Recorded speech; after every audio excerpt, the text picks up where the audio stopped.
Welcome to Fantasy Football Advice Network on the Fantasy Sports Advice Network. Coming to you live. This is the fantasy forecast, I guess. I thought it was a general FSAN It is a general thing, but we had a little fantasy forecast opener there. It is draft season, and that's why we are here. This is the Combine wrap-up show. Combine is getting going. Jackson Dart goes deep. Oh, and he finds his dude. What a ball. Looks like Jackson Dart is raising his draft stock and is going to go higher than the 107. We're watching the Combine results. We have the wide receivers go today. The running backs go today. The quarterbacks are throwing right now as we speak. A lot of notes. We're cooking, and tight ends were yesterday, and we got a lot to say about some of those results too. So let's get into the show, boys. Yeah, well, yesterday was a busy day for the tight ends, and it was a pretty remarkable day, if you ask me. I know we were looking for these tight ends to come in and test well, because we know that's a metric that really is indicative of future success. If there was a position in the draft here that the combine really affects, it's those athletic tight ends, and we saw a couple tight ends fall off the board a little bit, didn't live up to expectations, and then we found a couple diamonds in the rough that we're going to probably talk about as well. That was yesterday's news. Today we had it started off with the running backs, and we saw some pretty cool things from there today, and the wide receivers are kind of just finishing up here as well, so we'll get to all of that. But as of yesterday, guys, what was I'm going to start with you, Coach. What was your biggest surprise from yesterday's tight end group? Really love Mason Taylor showing out at the combine. Very fluid in his gauntlet drill. It was very nice. He's a player who I have had as a comp to somebody like Tucker Kraft. That's kind of how he's jumped off of the film to me. So it was kind of nice to see that line up with my priors. So for a surprise in a good way, very happy with Mason Taylor. I have him 5th in our rankings. I may have to move him up. Now, the big surprise, though, is, of course, with Harold Fannin Jr., with his 40-yard dash time. Gunnar Helm, it's so funny. Gunnar Helm's 4.8440, not nearly as impactful as Harold Fannin Jr.'s 4.71, from the fact that we are already higher in our evaluation on Harold Fannin Jr. than Gunnar Helm. Gunnar Helm probably should have gotten some advice after running prior to in practicing, like, hey, maybe don't do that. Find other things to do. With Harold Fannin Jr., I'm not really worried about it near as much, just for the fact that was it something I said? Just for a fact that I really like the pedigree, what's on film, what's on wax.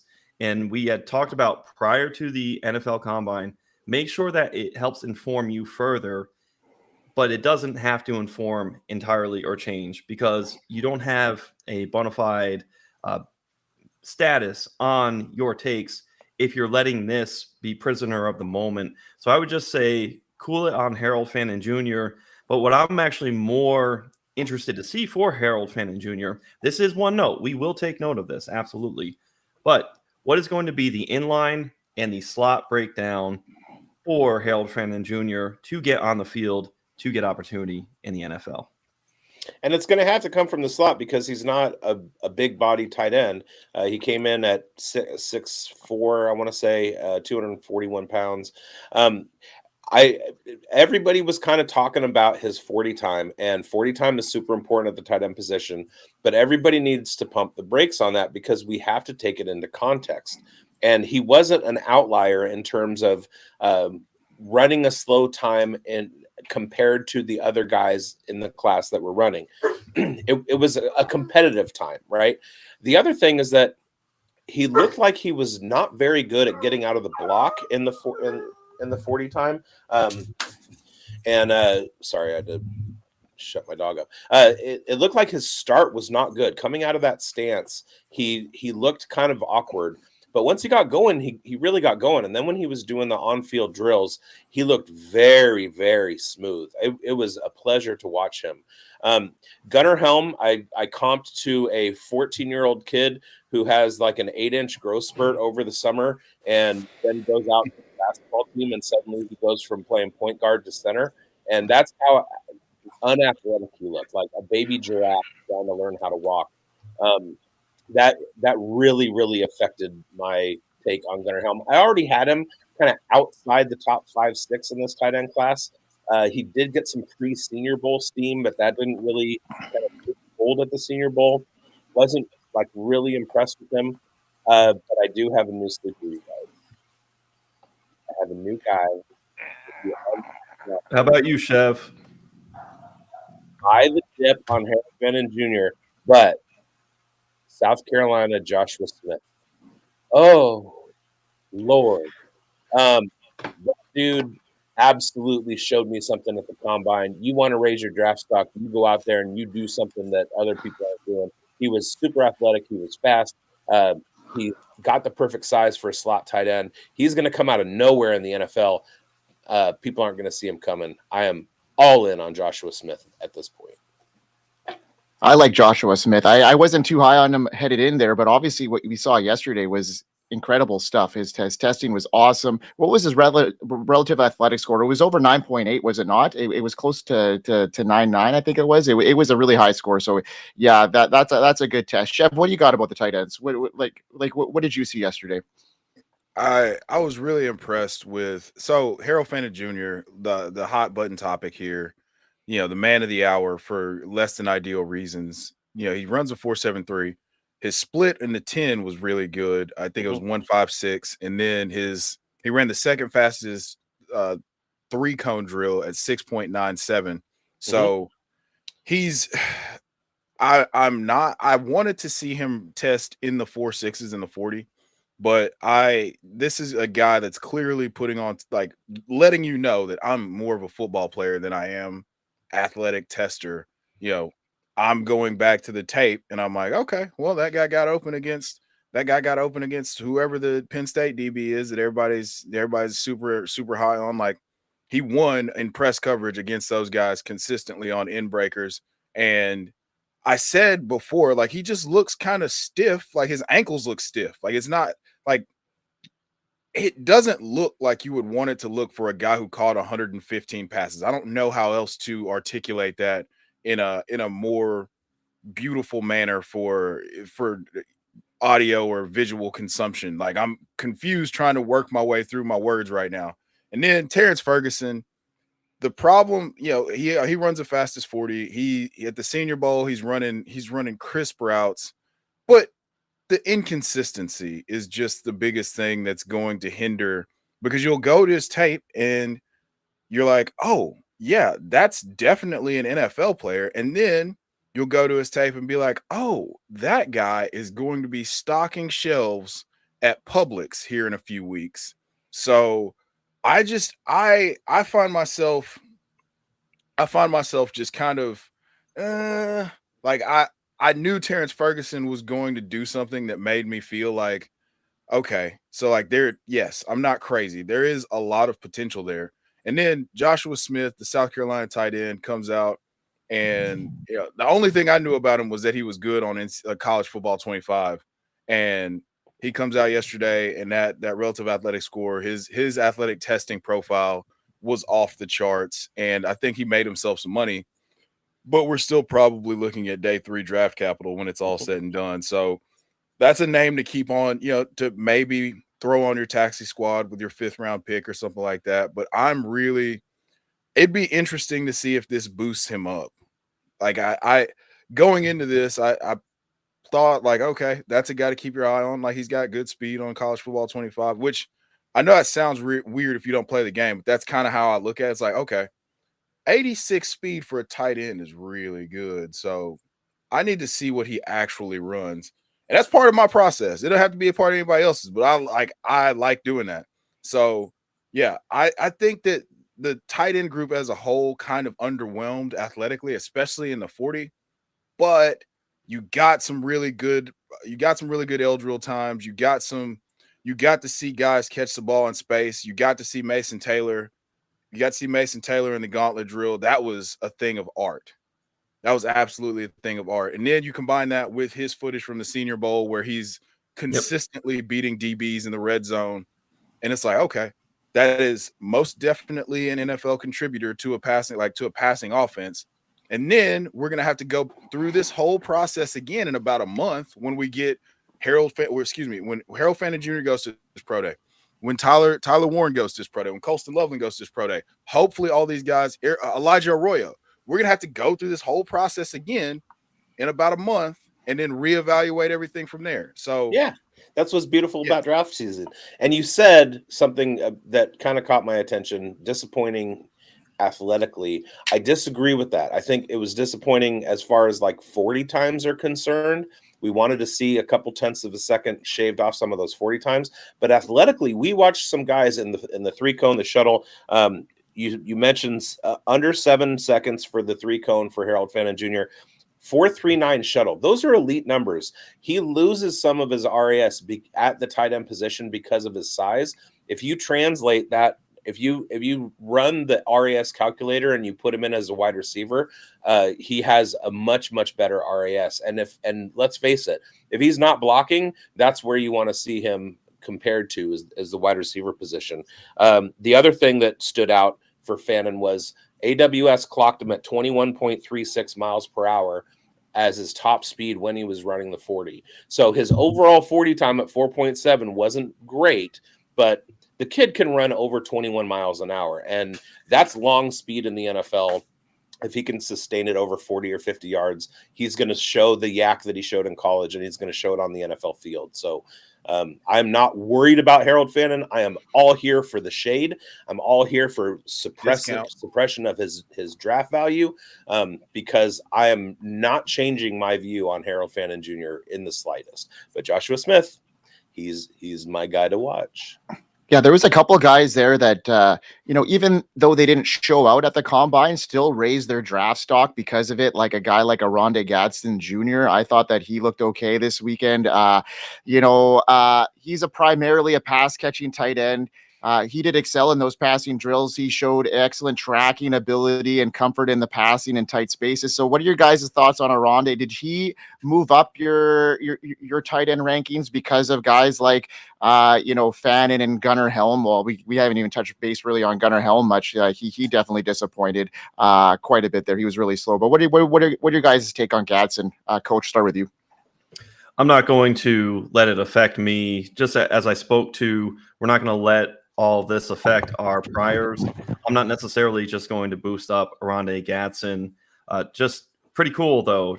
Jason Taylor's kid, and then Gadsden's son there as well. So it's just kind of funny being a kid watching all these different players, and then here they are in that process.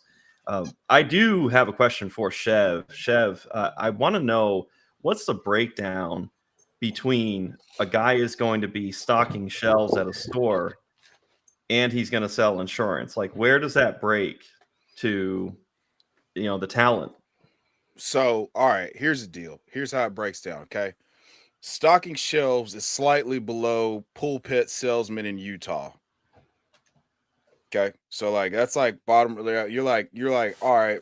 So let me just put it in reverse, okay? So pulpit salesman, that's like, all right, man, I'm trying to make a living, I'm waiting on a call. Stocking shelves is like, I'm waiting on the call, but I need some money to have coming in just so I can make sure that like my cell phone bill doesn't cut off so I can get the call.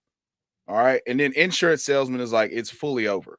I'm just like plaster my name on a couple like bus bench seats. And then everybody remembers the old college stud from back in the day. You might even get a Polk High jersey or something like that. And that's the breakdown. So you want to be in the stocking shelves category. You don't want to be selling insurance because that means that it's over. Hey, it's funny enough, didn't Kurt Warner, wasn't he stocking shelves? That was a whole big story exactly. on him. There it is. There it is. Yes. So yeah, you want to be stocking shelves because you're like, all right, I got to do something to where it's not like I can't go do like construction all day because then my legs will be dead and I can't go work out and I'll never be ready if somebody calls me. But stocking shelves, you can do that and not be, all discombobulated. And you're physically active versus being Yeah, you're moving. You're moving. So you're working the lactic acid out because you worked out or whatever, but you're not like killing yourself like you would like, putting in like metal roofs and stuff. Not that, there's anything wrong where with that. where do you break down on the blue collar, white collar structure towards corollaries of our skills and talent level at the NFL?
No, absolutely not. He's not Isaac Garendo. So this is a guy who got depressed, and I don't mean that in like a clinical sense. I mean that because of the perceived value in this class at running back, he got pushed down to where in another class, like last year's class, that guy's easily in the conversation for RB2, RB3, even maybe even RB1 if you really look closely enough. He's outstanding. He's got his film is a whole lot of fun. I mean, he single-handedly embarrassed Shiloh Sanders so bad that he's not invited to the combine. And on top of that, he comes out, he's 212, he runs 4.43, he has a 39.5-inch vertical. Is that correct? Do I have that correct? Yes. And Yeah. his 10-yard split was 153 to Hampton's 154. And he's got Hampton by what, 0.4 of a second on the 40? Right. So Yep. I'm really, really excited. I think that's going to be a guy that people, as Daniel Jeremiah says, you got to go back to the tape. That's a guy that you're definitely going to have to go back to the tape on. And when you go back, you're going to be like, oh, so we just pushed him down because there's so many good running backs in this class. And I think he made himself a lot of money. Another guy, before I give the floor back to everybody else, that made himself a lot of money, in my opinion, is Jarquez Hunter. So I've been pretty keyed up about Jarquez Hunter. My wife's an Auburn alum. I played for Coach Freeze way back in the day. So I've had my eyes on this guy, and I thought that he was going to be somewhat athletically limited. He goes out and runs a 4.43 or 4.44, and I think that that's going to be a guy that rises up draft boards. I had him initially like day 3, go maybe potentially undrafted due to how deep this class is, but I think that he made himself a lot of money today as well. And the beauty is now you have to have the juxtaposition that teams are going to go through, and we're going to go through this in our rookie dynasty drafts. The exercise of, do you pay up and go for Ashton Janty, Omarion Hampton, the 2 Ohio State running backs, Caleb Johnson, or do you sit there and say, I can tear down all the way and get healthy at other positions?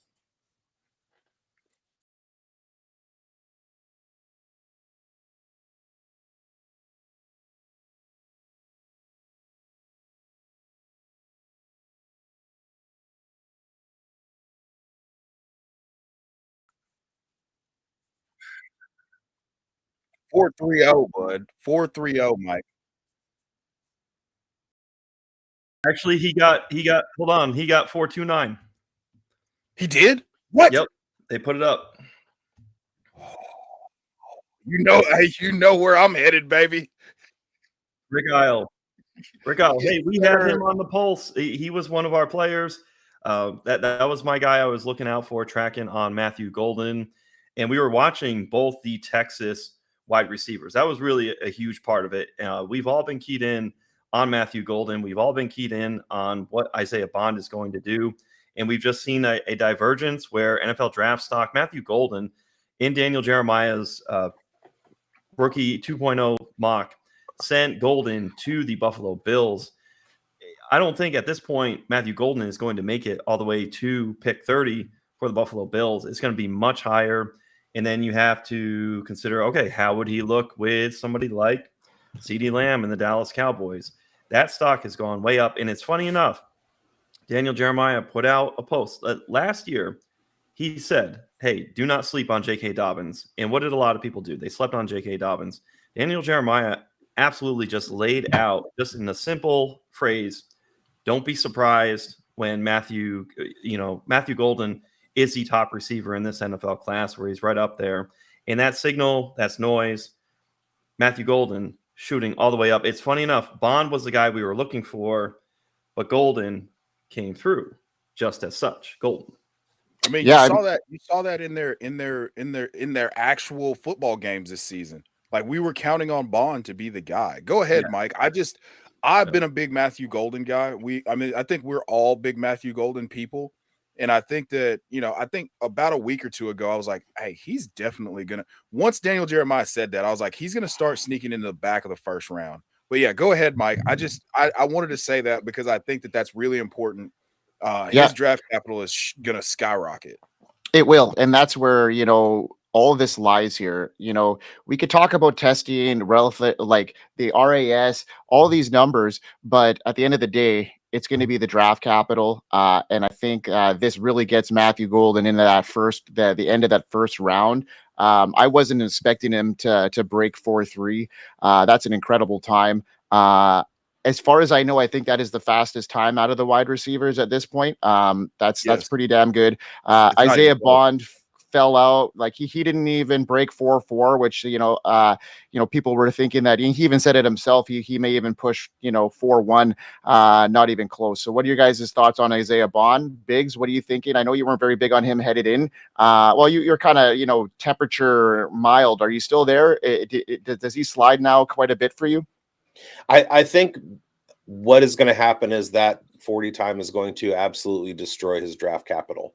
And where I was looking for Isaiah Bond, and when I said that I was interested in him, it was with the possibility of him having an athletic profile and a speed score similar to where Xavier Worthy was. And he had to hit that to earn the draft capital to put him in that conversation, so he could show what to do. And it was kind of looked at as you had this situation where Bond was coming out and Golden was coming out, and they were two different types of wide receivers, and Bond was the fast one.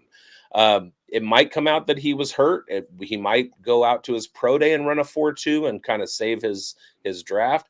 But it was very disappointing today. And as we learned last year, take these combine results and grab the guys who are the biggest quote fallers and invest in that falling draft capital. It happened with Bucky Irving. It happened with a whole bunch of guys at the wide receiver position. So these are the guys that through your rookie drafts, you want to keep your eye on, simply because the narrative changes things. And we're talking about one day out of 365 in 2025 that is changing the narrative perception of these players, where you have 3 or 4 years or 5 or 6 of film to go back and watch. You have perceptions from the coaching staffs that draft them. You have the schemes and systems that they go into. You have injuries that happen ahead of them that get them onto the field. Those things are all bigger factors than what their combine looked at. And we wrap a little bit too much into that. I do want to say shout out to my dog who just caused my computer to fully crash.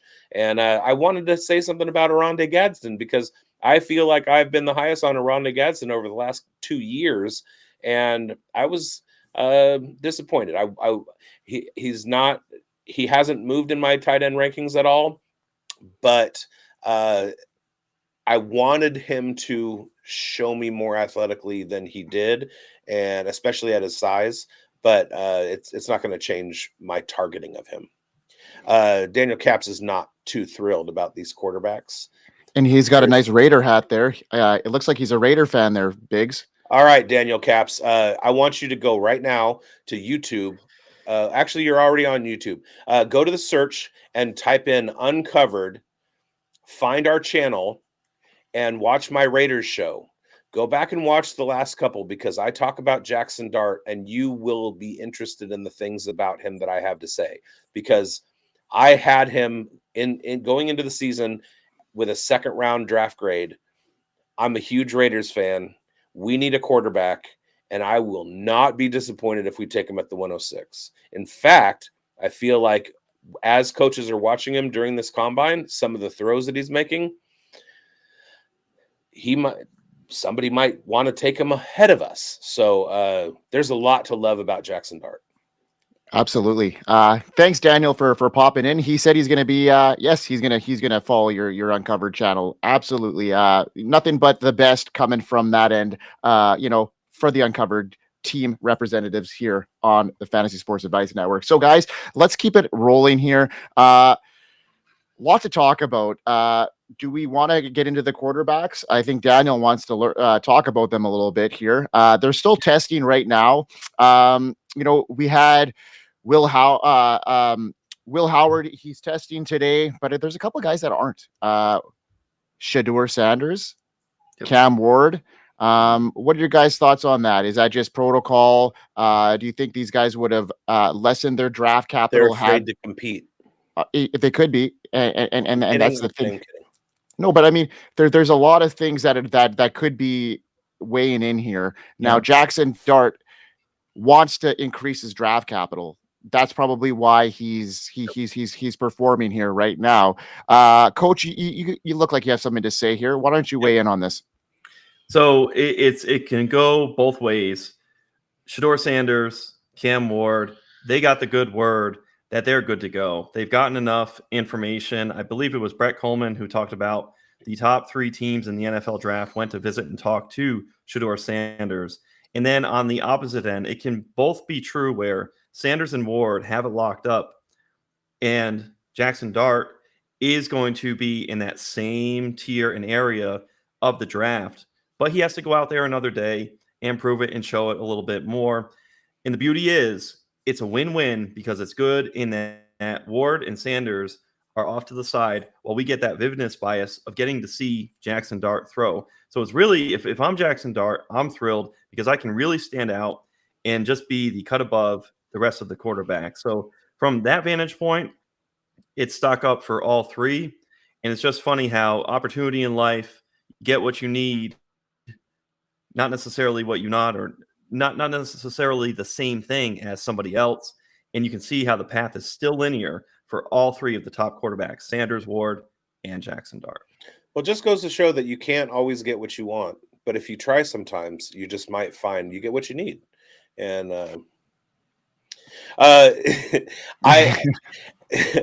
we talked to Dave Kluge the other day, and my question to him was, are you concerned about the people that don't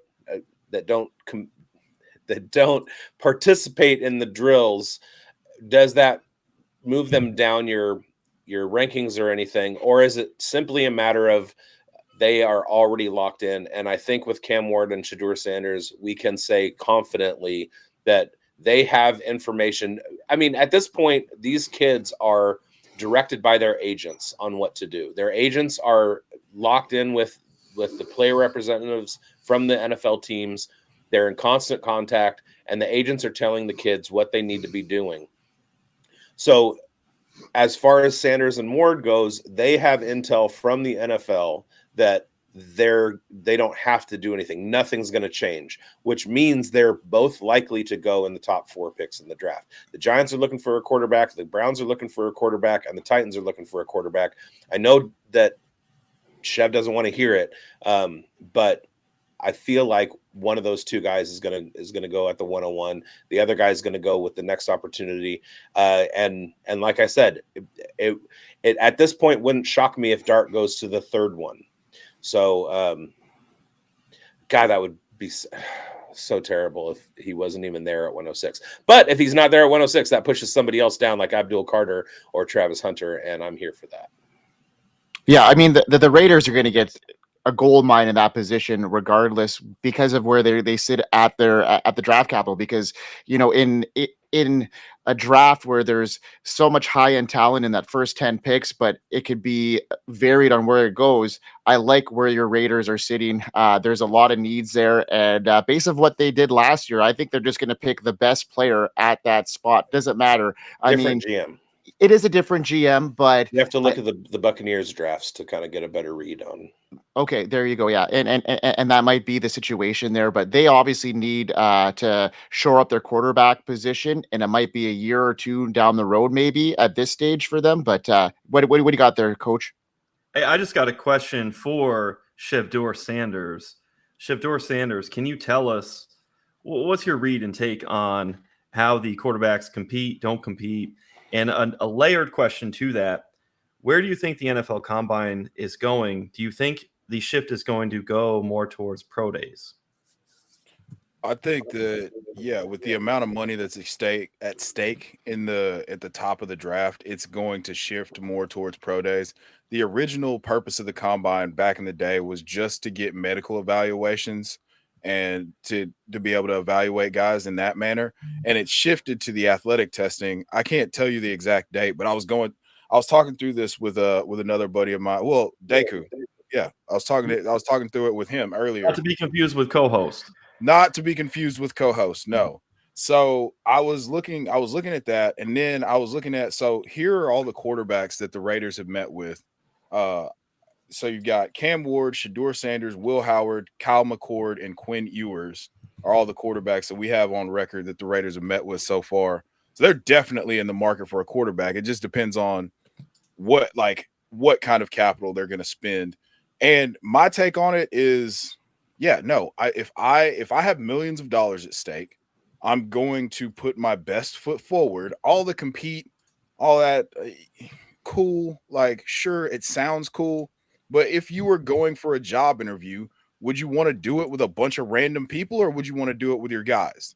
Like, if you had an opportunity to say, hey, this is a group interview, would you rather do it with a bunch of dudes that you've known for a long time and you know the ins and outs, or would you rather do it with like some guys that you just met? Like, bro, you're a vibe. I would love to risk millions of dollars on you. So like, no, if I was podcasting and I was trying to like get in front of Matthew Berry, I want to take, Shevdor Sanders, Greinberg, and Biggs with me, and Schultz. Yeah, absolutely. Like, you're not going to go get Dirty Mike and the boys to podcast. Like, what like, what are we doing? Like, I'm not, you're not going to take you're not going to introduce that element of risk when there's already a ton of risk involved in it anyway, that's intangible, that you have very little control over. So why don't we minimize the opportunity for variance, and then let me give you the best of what I have to offer, and you can make your decision from there. I could care less about these dudes not throwing at the combine, especially with quarterbacks, because everything is timing based, and you have a better chance to get on rhythm and timing with a guy, that you've known for years. And that even if you it's not going to look the same as it did in week 8 of the season, because you haven't thrown with that guy probably in 2 months. So it's already going to be kind of off. So no, I think that it's way better that they just wait till their pro days and throw. Hey, it's a lot like in Pineapple Express, where Craig Robinson is like, I seen it. Yeah. It's so crazy. The people who, shit bricks over, these guys aren't going to compete, and what's going on here. They're wasting opportunities for other people. You had 4 years. Right. 3 for some. Right. What are you doing? Put 6 on for some TV. Put on the television. Right. The internet. YouTube. You're on YouTube now. Go on YouTube and find something on wax. Don't just sit there in an arbitrary manner too. Like, real life game, like the combine is not like that. And going back to the 40-yard dash, How often in a game are you lining up like you are in the 40-yard dash in optimal conditions? And they're like, all right, now let's go. How about just keeping, the snap count off guard for the defense? How about putting somebody in motion for Harold Fannin Jr.? Right. There are so many other ways and approaches. And we spoke to GPS game speed. The combine, straight up, it's antiquated. And, this helps inform us, and it's exciting. But I think the direction it's going is going to go more towards the power to the players, which it ought to be. Except it's antiquated, except for Jaden Higgins RAS. Yeah, buddy. Yo, yes. Whoa. Okay, we'll get into that right away. But Ryan, I don't know if you saw. There's cement everywhere, boys. There, yeah. The aisle is just bricked up. We actually created a skyscraper off of that brick house. So I don't know if you guys saw the article that Ryan Heath wrote on Fantasy Points about the combine and how the testing worked, and kind of like how much, if it is weighed in, and how much you should actually weigh into the testing at each position. And did you guys read that article at all? No, but I've been pumping the Sumer Sports article that shows the different positions, what drills correlate to production in the NFL, and also what drills correlate to draft capital. So what I was looking at was the wide receiver combine information and production correlation, and also the draft value correlation. If you look at the production correlation, age is the first one, then vertical, bench, and shuttle, broad jump, 3-cone, 40 time is way down there. If you look at combine information and draft value correlation, 40 is number one. That's tragic. That speaks to the antiquity of the event. And basically, like, that's why I am so hesitant now with Isaiah Bond, because he needed that 40 time to get the draft capital, even though it doesn't necessarily correlate to production in the NFL. It's definitely not cromulent.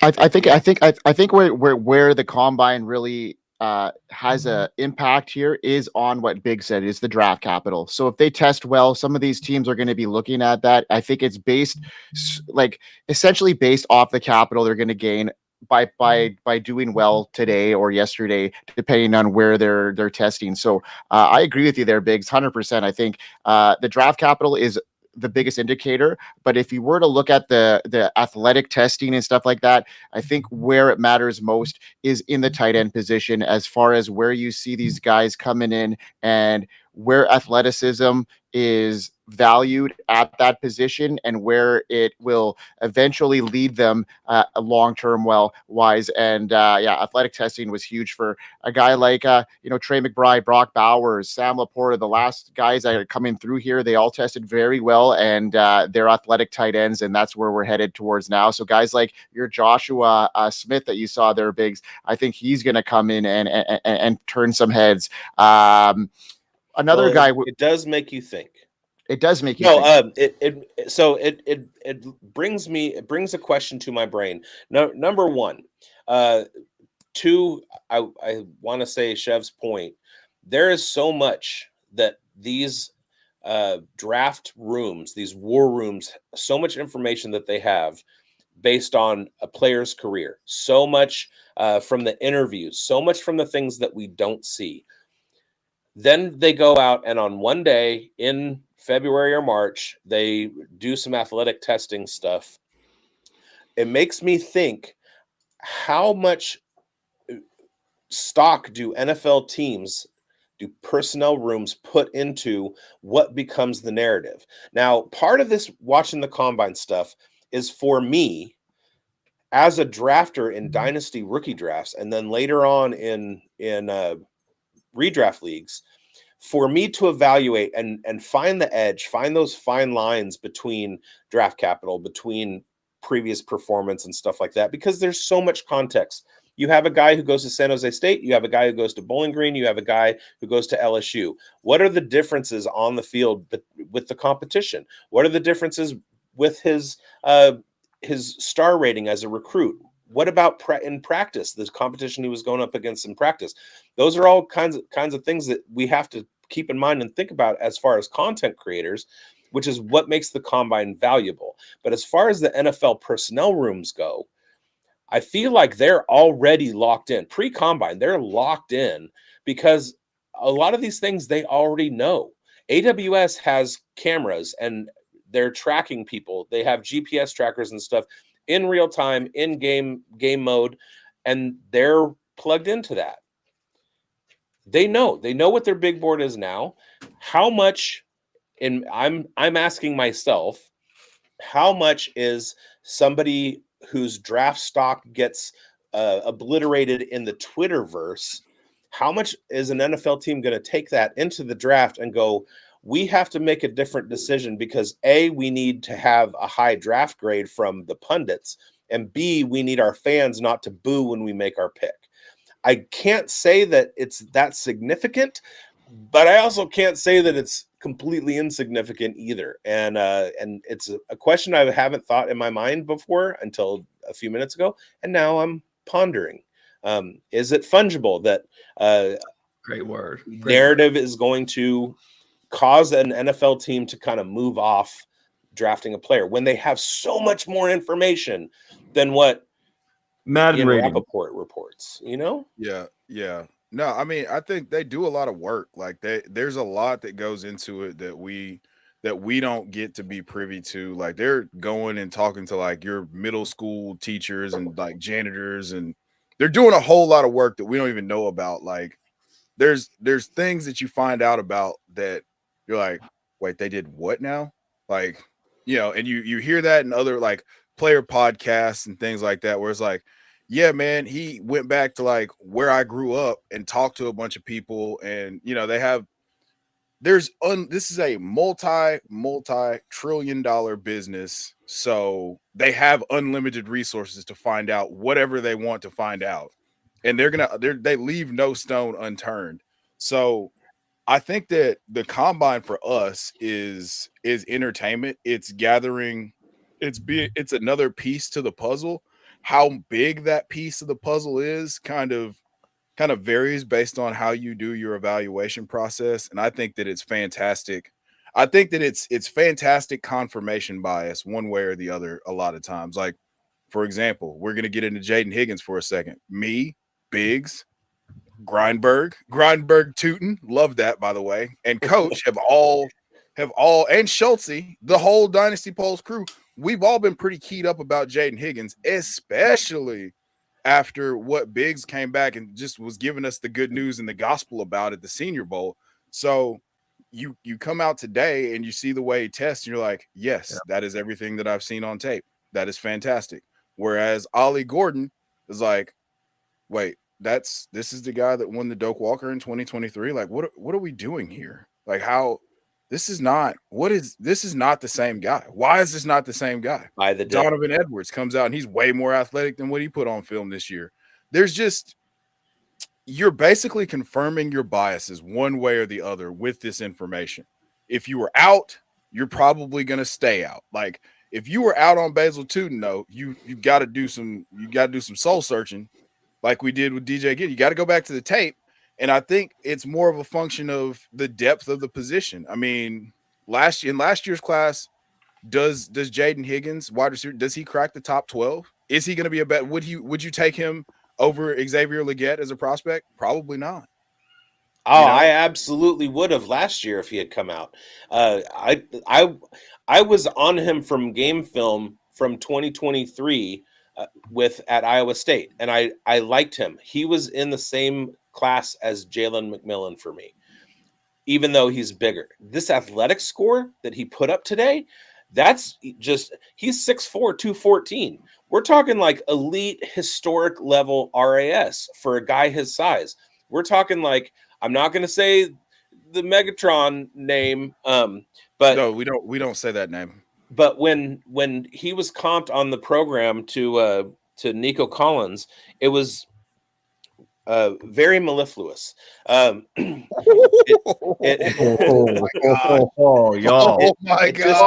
It sugarcoated my ears because it's something that, okay, so let me say this about Jaden Higgins. I started pounding the desk for Jaden Higgins you guys all kind of were like, who's this now? Which is, I'm not saying. I have a weird reason for being in on him, right? Same with Lan Larison. Like if Lan Larison had come out today and had the biggest RAS out of the running back position, it would have been this. It would have been the same thing, right? I'm not a ball knower because I knew who Jaden Higgins was. Directly. I'm digging a hole for myself here. Anyway, what I'm saying is I started pounding the desk for Jaden Higgins, talking about him on all of our podcasts and everything. And you guys started picking up on what I was putting down.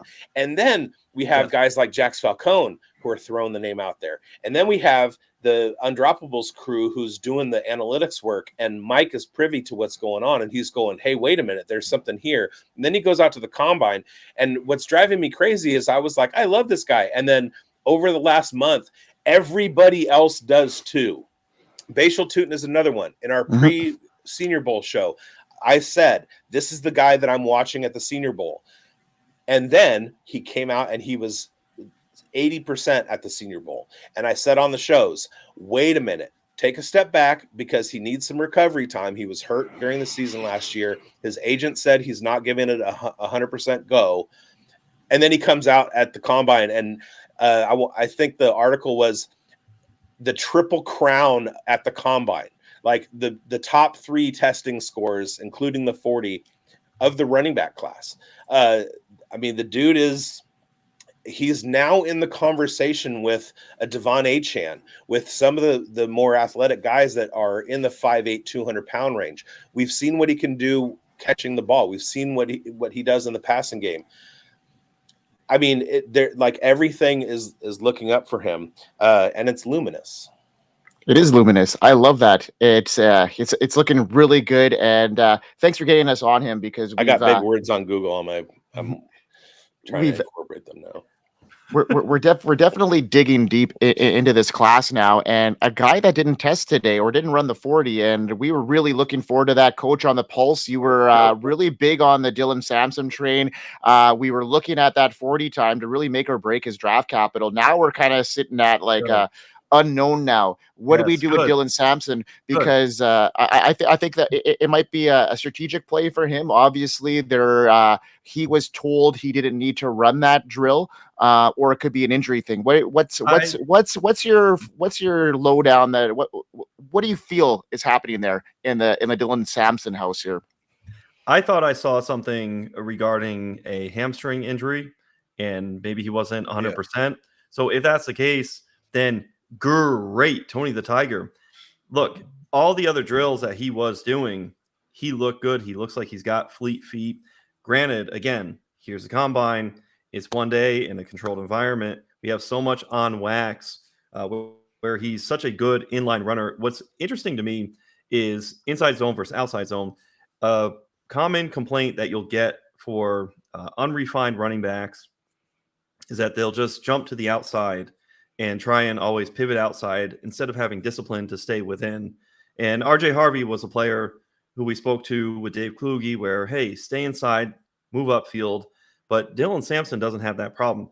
The beauty is, Mike, since you're here with us, is the fact that I can now – people are going to be ranting and raving over the top running backs in the 40-yard dash for the running back position. Talk about Bashal Tootin, Brashard Smith, RJ Harvey, of course. Sampson is going to slide under the radar. And if this is going to allow me to get cheaper Dylan Sampson, sign me up, because all your casual friends who might be just watching, the fat brain mentality of, oh man, Omari and Hampton really ate at the NFL Combine.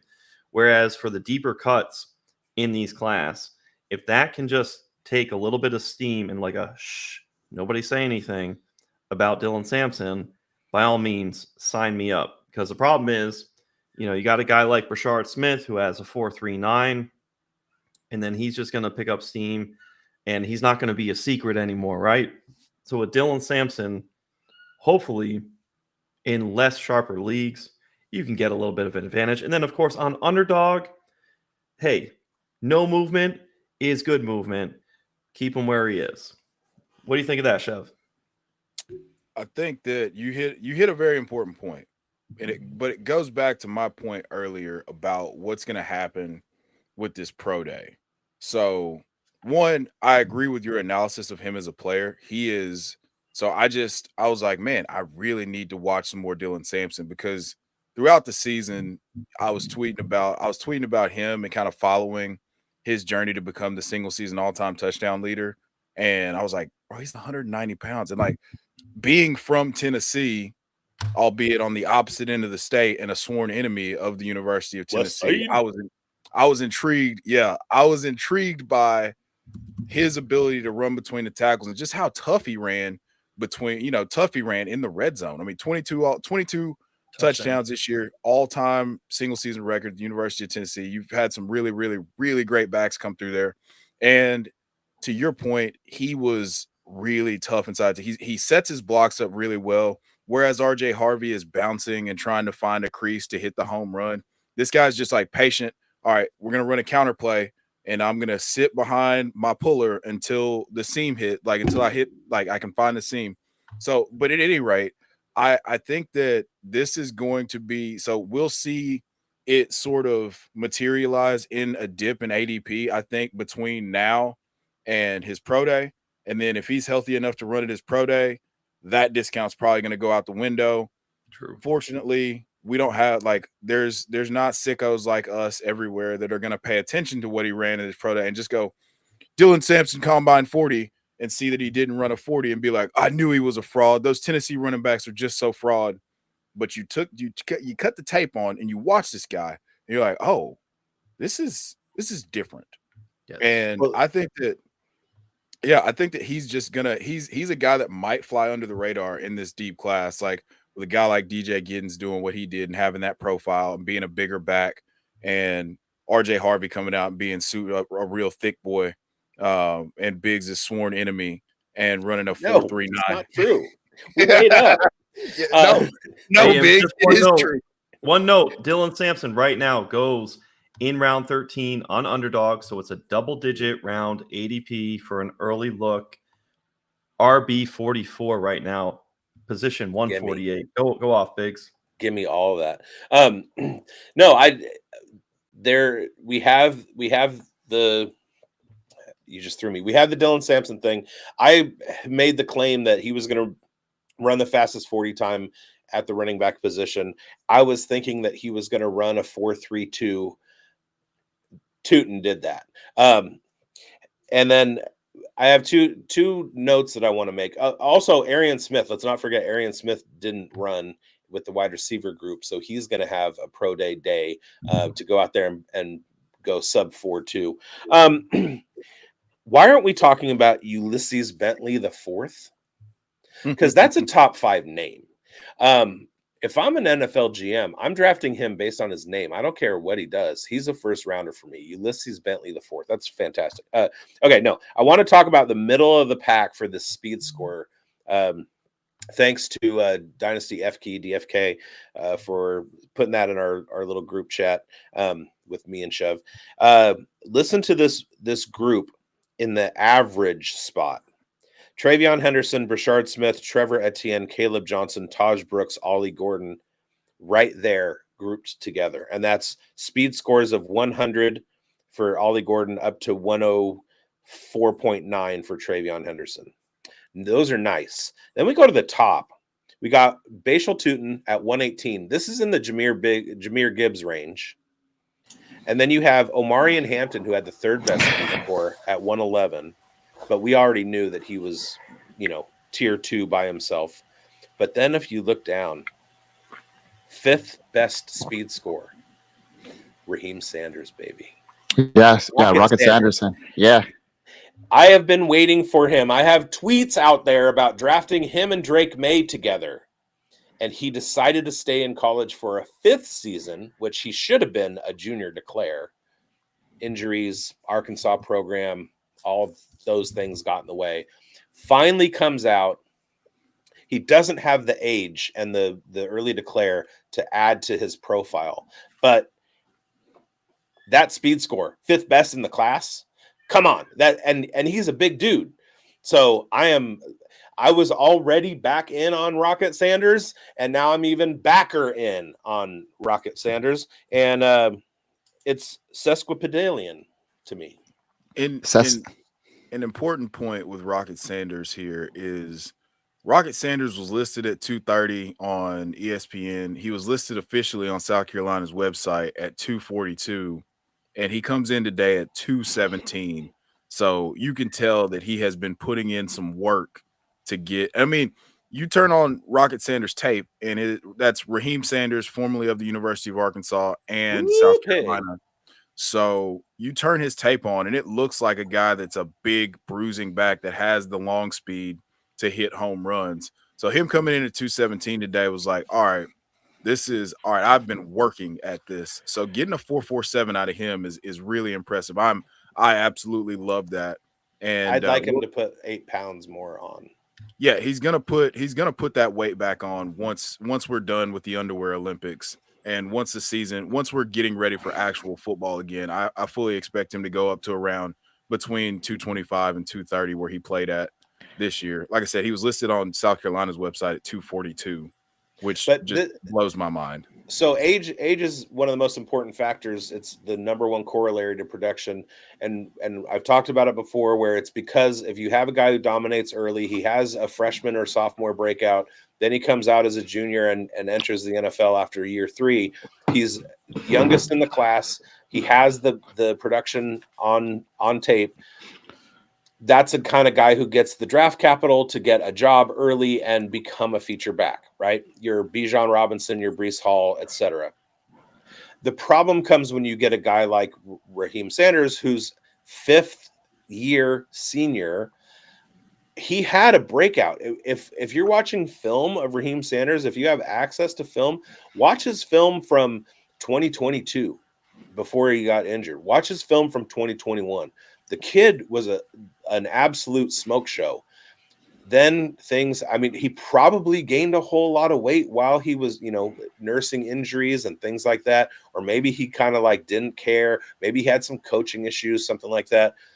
But he's going to be a guy that, because of his age, he's going to be a 3rd or 4th round, maybe a 5th rounder, maybe a 6th rounder. He's going to go day 3 probably.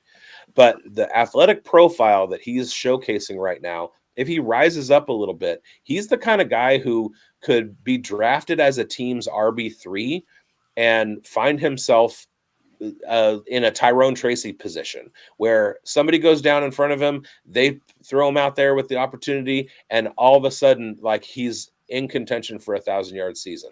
And that's the thing about this class. It's 25 deep of those guys. Yeah. What about, okay, I really like that call there, Biggs. There's another guy that we talked about a lot already, and his stats are just coming out right now. And let's move back to Tootin, because I want to know where you stand now, because you were high on him earlier.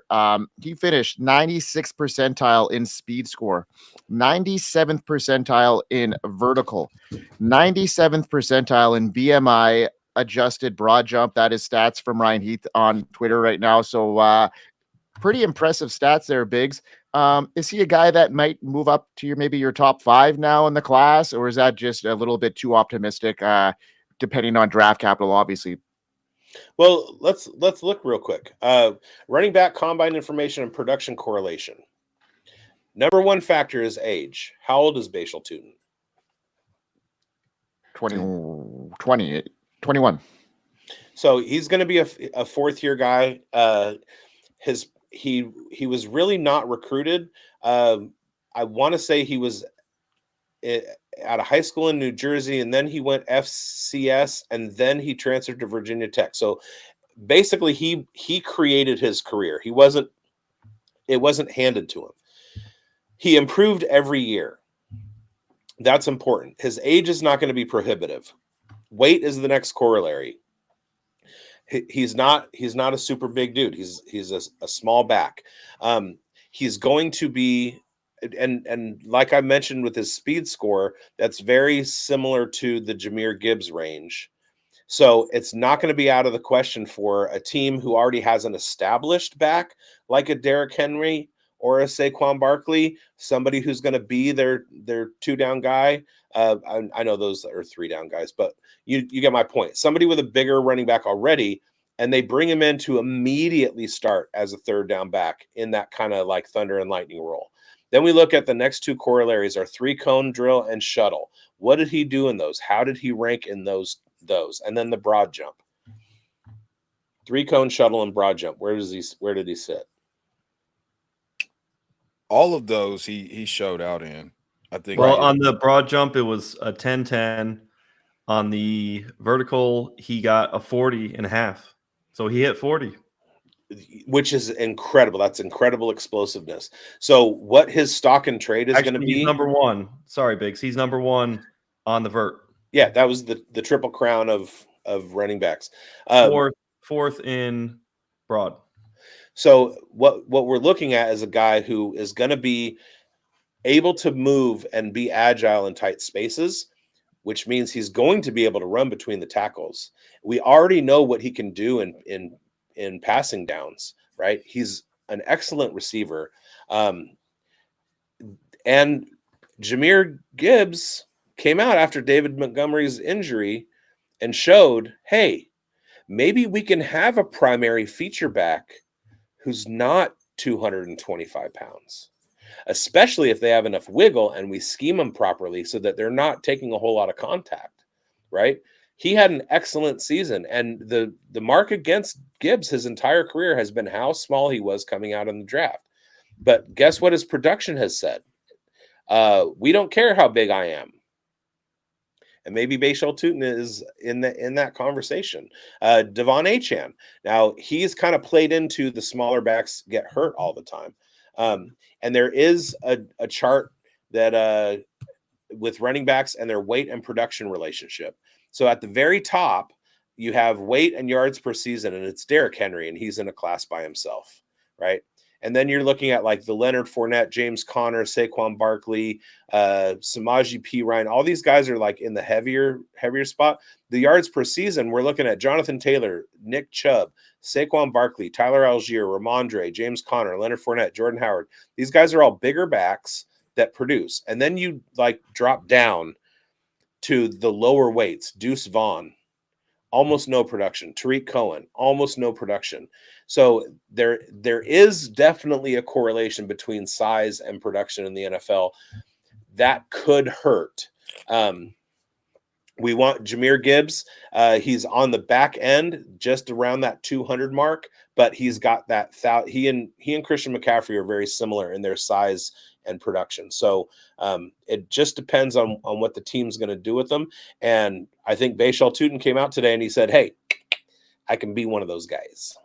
Hey, what about the idea of complimenting Joe Mixon? Joe Mixon will be 29 years of age. Joe Mixon, granted, could be an ancient weight, 228 on Player Profiler. What about the idea of Tutin going there? Granted, we like so many teams to get running backs. Since there's so many, I think you're going to end up having more players and chairs in some instances. I think what they should do for this year's draft is, so there's 7 rounds of the draft. I think what they should do is they should create an 8th round, make running backs not eligible to be taken in the 7 rounds, and then do a running back lottery. So take the top 32 running backs, put them in like a ping pong ball thing, and then you pick a team. That team gets to pick a running back. And I think they should do it that way because there is a running back for every team. Yeah. And talking like pre-draft stuff and mocking with my guy Raider Dama, shout out Tyler Smith. We're talking about like drafting I said Tutin and Sanders were my 2 guys that I wanted the Raiders to grab because I think they'd be the perfect combination together. And I said that pre-combine, and they just completely confirmed what I was thinking, right? So you have a situation where a team that needs to completely revamp their running back room can go out and in the back half of this draft in rounds 5, 6, and 7, grab a couple guys that are NFL capable, right? Like, hey, grab a couple guys. That's all the analysis you need. Grab a couple guys. Grab a couple guys. Gotta grab. Just love grabbing me some guys. Yeah. grabbing you some guys, Chev. Who are some guys that you I want to personally grab like late? grabbing tight ends, but Yeah. Oh yeah, grabbing the tight end is a good grab a couple guys. it's a good move there for But sure. you might have to find Gunnar Helm in the grocery aisle stocking shelves. But I'm not Chev, grabbing what do you think of Basil Tootin? What would be, I spoke to the Houston Texans. What would be a backfield, 2 or 3 that kind of come to mind that you think would make sense? I would hate for him to be buried on, say, the Seahawks. Right. But where would it be a good spot? I mean, it crystallizes for me. I would love to see him. He reminds me of a former Steeler and Willie Parker. He's about the same size, like 5'10", 205. Willie Parker was, I believe, and Basil Tootin's 5'9", 206. He's got that long.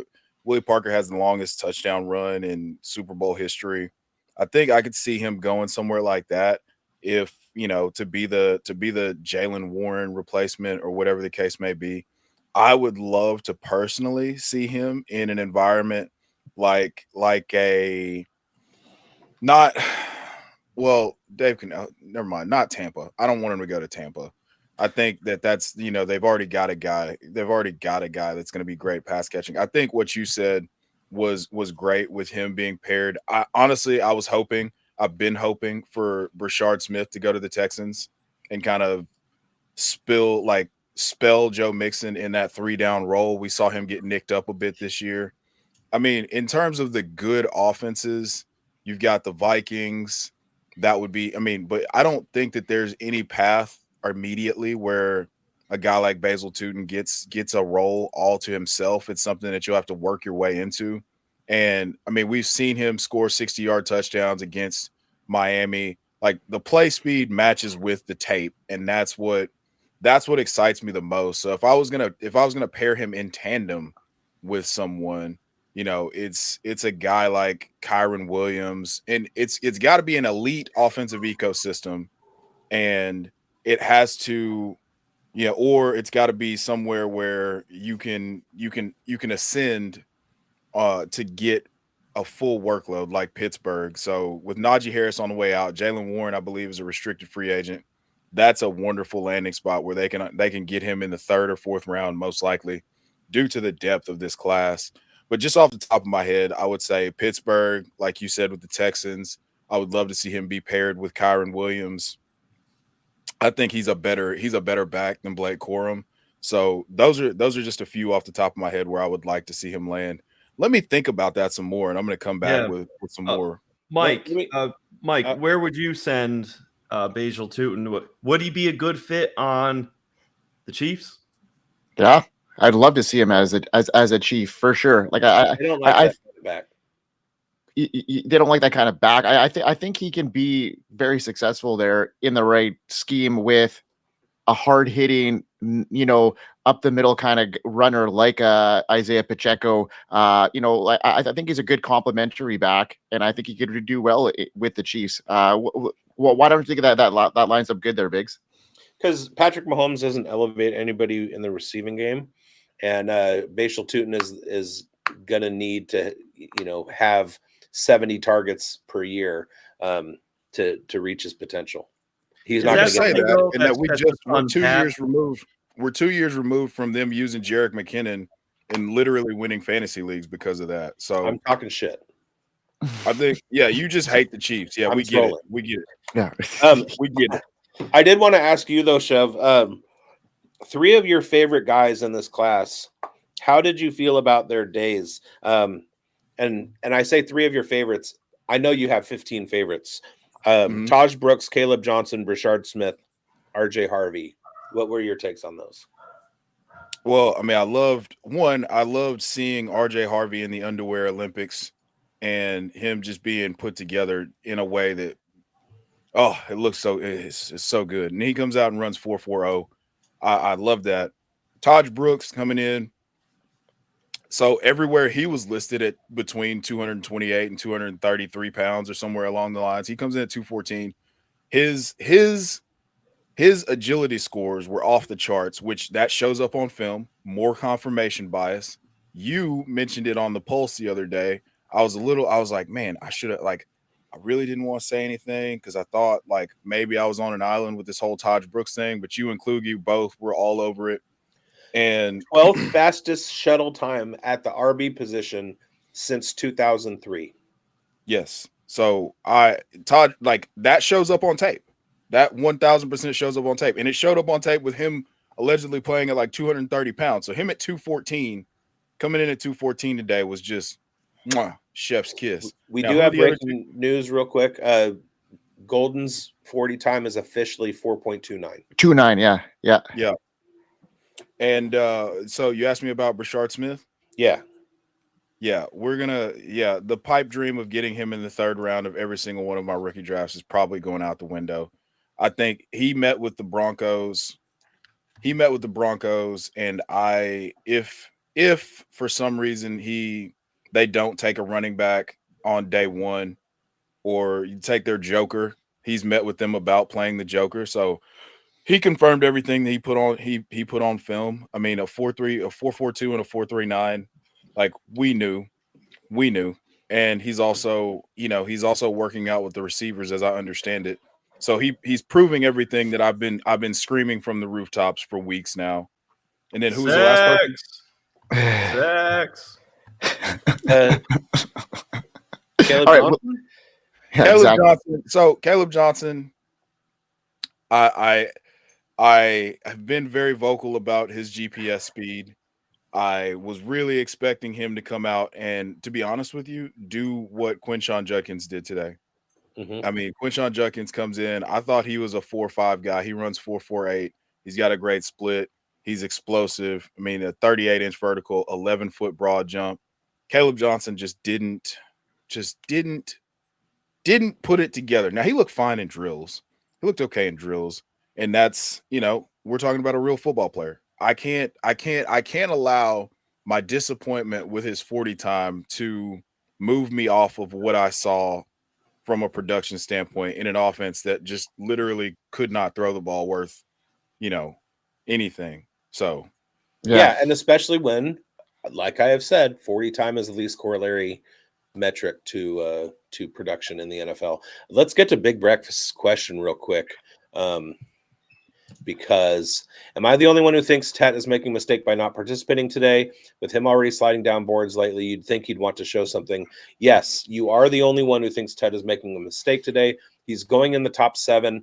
We don't know where he's going to fall. If he doesn't get taken in the top 5, it's highly likely the Raiders are going to draft him at 106. He is a specimen, and I think the NFL is completely 100% bought in on him. I don't know about him sliding down boards. I don't know if you're talking about like mock draft database or something like that. No. Daniel Jarrett, so in the latest mocks, Yes. he's been sliding. Tampa Bay.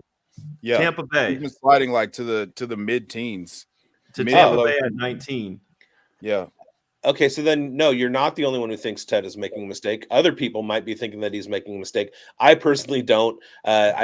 We talked at the top of the show about how a lot of these prospects who are considered the top of their class, they have intel from their agents via their agents from the NFL about where they're going. And I think he's very comfortable in what it's not that he's afraid to compete. I think he's very comfortable in not having to. And Jalen Noel is part of the second group, and he just put in a 4.39. So that's fantastic. All right. Let's shout out to some of our reoccurring guests here or viewers from, the PAT. Brent's back, BHS Cardinals back. Welcome in, guys. The combine had been interesting. What about Isaiah Bond? Not even close. We touched base at the top of the show on this one. We can rehash. Coach, why don't you rehash that? I need to go clean myself real quick because they just flashed. Jalen Noel is more explosive, faster Emmanuel Sanders. Ooh, and my Panther. Man. I remember before Emmanuel Sanders, what was he tore his ACL deep in the season, just before the fantasy football playoffs. Loved Emmanuel Sanders. That would be phenomenal. But based on Bond and Golding, we spoke to the 40 matters so little towards the NFL production, as Biggs was stating, but NFL teams put so much weight on that. The problem for Isaiah Bond is the fact that he had such a poor season. So we were hoping to get an increase, a boost. So we don't get off our priors, but if we could get a drumbeat, Senior Bowl, Combine, Pro Days into the draft, kind of like Jackson Dart is just meticulously, like a domino effect, building momentum for his campaign to the first round of the NFL draft. Isaiah Bond, a lot of weight got put into the fact that he was going to have that fast 40. For me, my recollection on Bond, which is funny enough, with Matthew Golden, I would be placing a bet on Isaiah Bond's prop. It would not hit. But then they're throwing the ball to this Matthew Golden guy. So it's just kind of funny how the discovery of Matthew Golden came through the lens of, granted, it's Texas, it's a high-profile program, but it came through the lens of, all right, let's tune in to see Isaiah Bond, because Bond was kind of where Golden is. That's where we wanted Bond to be. We expected him to be, and it's just been a divergent path for the two wide receivers. That's kind of what I was trying to say about Jaden Higgins, is that I came upon him because I was watching Rocco Becht. And for some reason, Iowa State football is on every week on my DVR. I am remiss. I Arian Smith mentioned about to run. I was going to say, I mentioned Arian Smith before. I'm an idiot, and I totally forgot there are two wide receiver groups. So we have a whole bunch of guys that I want to see. I said on the John Lobb show that Isaac Tesla, I really want to see show out in these drills. And Arian Smith is about to. Is he going to break a record? Tesla, a 4.44. It's Tesla. Don't. First of all, Nikola. First of all, it's Nikola Tesla. Or sorry, Nikola Tesla. Secondly, it's Isaac Tesla. We are not going to talk about. All right, enough with this whole Pan Pam situation. Here we go. We're not talking about the. Okay, so we got a question here, or maybe more of a comment. This is how I feel about Scatabo. Not performing, I think, hurt him. If he ran a marginal 40, his stock would have risen a big time. What are you guys' thoughts on that? Depends on why he didn't run. Yeah, I mean, I think that he showed plenty of explosiveness today. 10-3 broad jump, 39-inch vertical. He might be nursing something to where he's just like, yeah, I don't want to run in suboptimal conditions. And I'm not at my optimal performance right now. And obviously everybody's going to hold this against me instead of, just being, because he's an exciting one. Let's just be honest about it. He's an exciting guy. So we really are. I mean, I comped him. I said that this guy is the quintessential 49er. Everybody's going to throw him in the trash. And then all of a sudden he's going to come out and catch, 40 passes and just be wide open on wheel routes all the time as the Kyle Juszczyk replacement. I think that he's going to go to his pro day at Arizona State and he's going to turn in like a 4.5 and everybody's going to feel, everybody's going to forget that he's, your question marks about him at 5'11", 215 because he had a 39-inch vertical and all that stuff at the combine. But this is a deep class, so the 49ers have a Cam Scatabo at home. Isaac Tesla, who is it? Tesla. Garendo. Tesla just they're totally different. He just lined up, and I was thinking in my head, sub 4.5, sub 4.5, sub 4.5. It's a 4.4. 4.44. And Jalen Royals knocked it out with a 4.36. Or no, was it 4.44? But he 4.42. It was over 4.42. Yeah. He's coming off of injury, not quite 100%. We're getting some good times with this wide receiver class, boys. Yeah, very good times. No one is come close to the record yet that Isaiah Bond proclaimed Arian that he would Smith, hit. 4.36. Gross. Yeah. Oh, you're on mute there, Coach. That's sorry, mate. I got a question for the crew. Luther Burden, how do we feel about his combine? And is there any changing? Is there any reaffirming of how you felt about him? Tell me. My needle didn't move.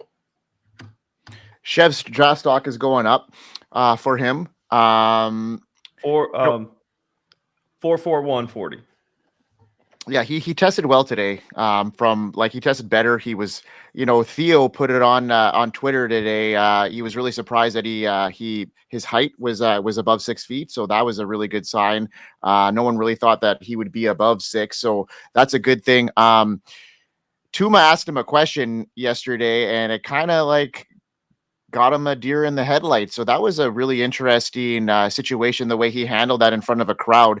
Asked about his sophomore year and how come it wasn't great, and because he had a really good year before. So what are you guys' thoughts on Burden there, Chev? You said his stock is on the rise for you. How come? So yeah, I've watched every single touch from 2023 and 2024 for Luther Burden, and a lot of the lack of production falls at the feet of his offensive coordinator and quarterback in 2024. He didn't get reliable downfield targets. He was getting manufactured touches, which, hey, that's super cool.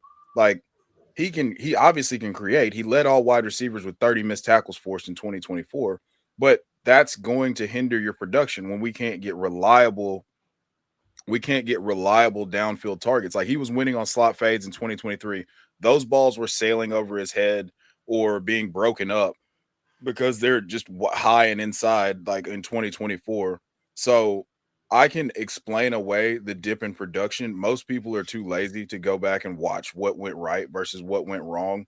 And I think that if he's cast as just a traditional X wide receiver, yes, his profile is going to be limited.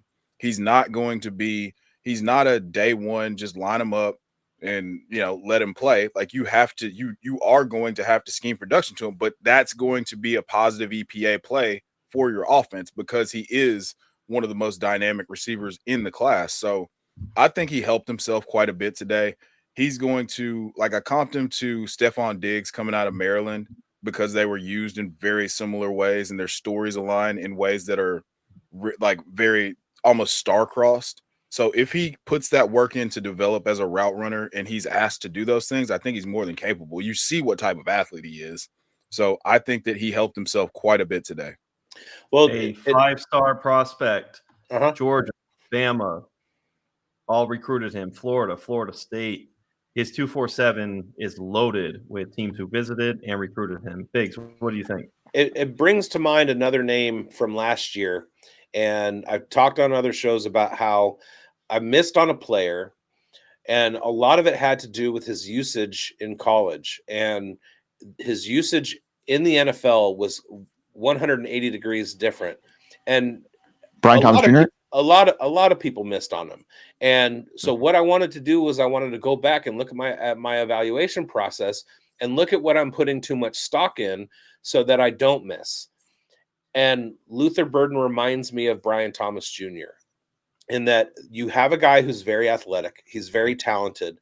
They're not the same player. Like I'm not saying that their talent levels, their qualities are there, but we're going to miss if we put too much stock into his usage at Missouri, what he can do on the actual football field. And it happens all the time. It happens every year. It doesn't necessarily always happen to the level it happened with Brian Thomas Jr. But I think Luther Burden is one of those candidates where I could have very easily written him off based on what he did in 2024. He was on my radar going into the season. He was on everybody's radar going into 2024. Everybody had him at the very top of the class. A lot of people had him ahead of Tet McMillan. Very similar to where Ollie Gordon started at the beginning of 2024. It's a different story than Gordon. I mean, well, it's kind of similar because it was basically team dependent. That's the context that I was trying to talk about earlier is, there's so much more than today. There's the usage rates at the college level, his coaching, what the scheme was, that kind of thing. And when you do the work that a legendary ball knower like Shedeur Sanders does and go back and say, this offense is restricted by the quarterback play and the offensive coordinator, you are potentially going to have some serious breakouts with talented athletic guys that come out of that situation into a situation where they can thrive. And I think Luther Burden is going to be one of those guys. Yeah, it's crazy that I agree with you there, Biggs, because I was kind of fading him a little bit based off of his year last year. I wanted to get a feel for you guys. I mean, when you see a guy like Jaden Higgins perform so well, he's rising up, and a guy that we haven't really touched base on much who performed well today, in my opinion, is Trey Harris, who is another guy that his 40 time was one that I was watching, and yeah, he definitely hit that really good there. He hit it, on both his times, sub 5, 4.5. I love that time. What are you guys' thoughts on Trey Harris? Did he raise his draft stock in your opinion today, guys? You want to go first, Coach? Yeah, and then I'll just bounce pass it right over to you. So Attaboy. Trey Harris, we're getting the comps, the AJ Brown, a 4.49 40 when he was coming through. Trey Harris with a 4.54, so there's just a slight difference there. Granted, we do like the archetype, the powder blue. Nothing changes. This is one of those where it stays the same. Had there been a little bit of a boost and a surprise from a speedier 40 time, absolutely. But Trey Harris locked in safe. If he stays in place, I'm happy as far as rookie ADP, as far as underdog ADP. Granted, landing spot is going to help determine the path of the flight to the moon, but absolutely love Trey Harris and him in man versus zone. Get him lined up one-on-one with these NFL cornerbacks. It depends on how competent the NFL quarterback is. Imagine him with Drake May. That would just be phenomenal, and both their stocks would go through the roof. Chev, what do you got? So let's the expectation on Trey Harris. Like if you watch Trey Harris, like so I just read a comment from another like a Discord I'm in where it was like Trey Harris is supposed to be a speed guy, and it's like, bro, who are you talking to? Like who are you talking? Like you have to be more selective about who you listen to about ball, because that person clearly doesn't know ball.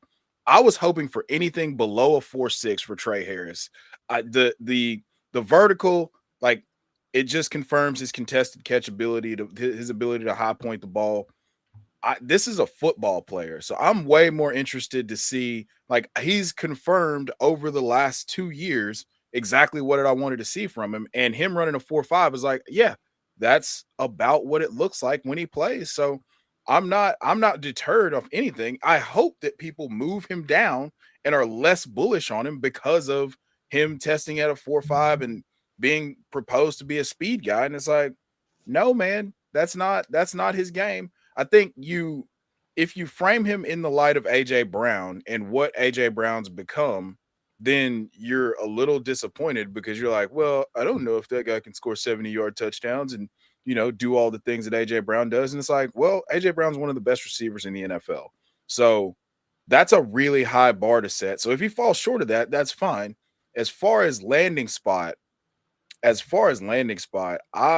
with the Rams set to move on from Puka Nacua, I think that getting Cooper a Kupp. Cooper Kupp, yes. Yeah. My apologies. Hey, guys, even legendary ball knowers make mistakes with their receivers sometimes. He With bumped the into Rams- something in the aisle, right? He bumped into something. Yeah, there's the cement. It got slippery. I almost fell down. Yep.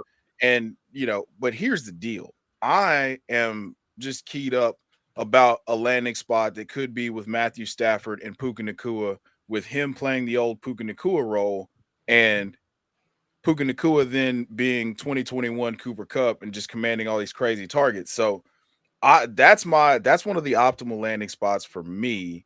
And I'm thrilled with what I've seen today from Trey Harris. Now we've heard about Green Bay, a trade for Green Bay, Biggs, with DK Metcalf. What if Green Bay went and selected Trey Harris instead and the Metcalf thing fell through? How would you feel about that?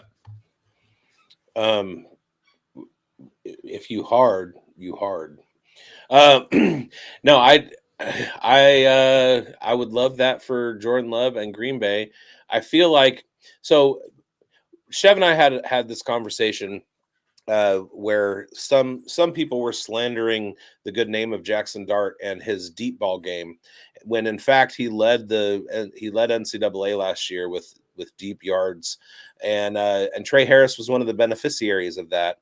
we have a situation in Green Bay where Christian Watson did not have symmetry, was not able to keep himself on the field. And what was he doing? He was running wind sprints as that deep threat. And Trey Harris can be that for the Green Bay Packers, on top of being able to take some of the Jaden Reed routes, on top of being able to take some of the more intermediate routes and middle of the field routes. So he's a more capable receiver than Christian Watson. He would fill more of a role than Christian Watson. And Green Bay has kind of like made noise that they're trying to move off of Christian Watson. They're also trying to move off of Romeo Doubs. You had a situation where Dontavian Wicks was the target leader last year. Trey Harris would fit Green Bay like a glove. Now, he'd also fit in New England. He'd also fit in Los Angeles, in both of the Los Angeles teams. He'd also fit in Las Vegas. He would fit just about anywhere that you want to throw him. He would fit in Seattle if they decide to move off of DK Metcalf. Like the dude has made himself some money today. So with Trey Harris, with DK Metcalf, that trade that is out there, you mentioned Doubs and Wicks, and it's in addition to the 23rd overall pick for DK Metcalf. So I would just postulate and ask, what would you prefer, DK Metcalf or Trey Harris? Mike? I'm a big I'm going to go Trey Harris because I've been fading DK Metcalf for a little bit here. Just JSN came in and really showed me what he was all about this year. And, he became the number one target, and, he was taking the coverage and opening things up. So I'm fading DK. I'm getting rid of him in a lot. Don't grip your take too hard. Pivot. Yes. Pivot if you need to. Exactly. You can love DK Metcalf still. Grind it, Grindberg. I'm going to grind right onto the pole here, but it's gonna really come down to where he lands, obviously, with Trey Harris. But I love his metrics. I've been a Trey Harris guy since I saw some tape from him, and I'm continuing to beat the drum down there. Chev, you had me laughing last week. I ain't gonna laugh again because I'm serious about this guy. I think he's gonna be coming in, and I'm gonna serious about the guy. All right, we got you. Yeah. Let's throw this out there about Trey Harris. Relationship to the next level with Trey Harris. It's serious. It's not complicated, is it? No. Let's throw this out there about Trey Harris. This here's a guy that one day pre-draft season, Chev texted me, "What are your thoughts on Trey Harris?" And I was like, not familiar. And as for I don't know why. Maybe it's because when I was watching Ole Miss, I was watching Jackson Dart and not necessarily paying attention to who his receivers were. I don't know what the reason was. As soon as I started to dig in a little bit, immediately fell in love.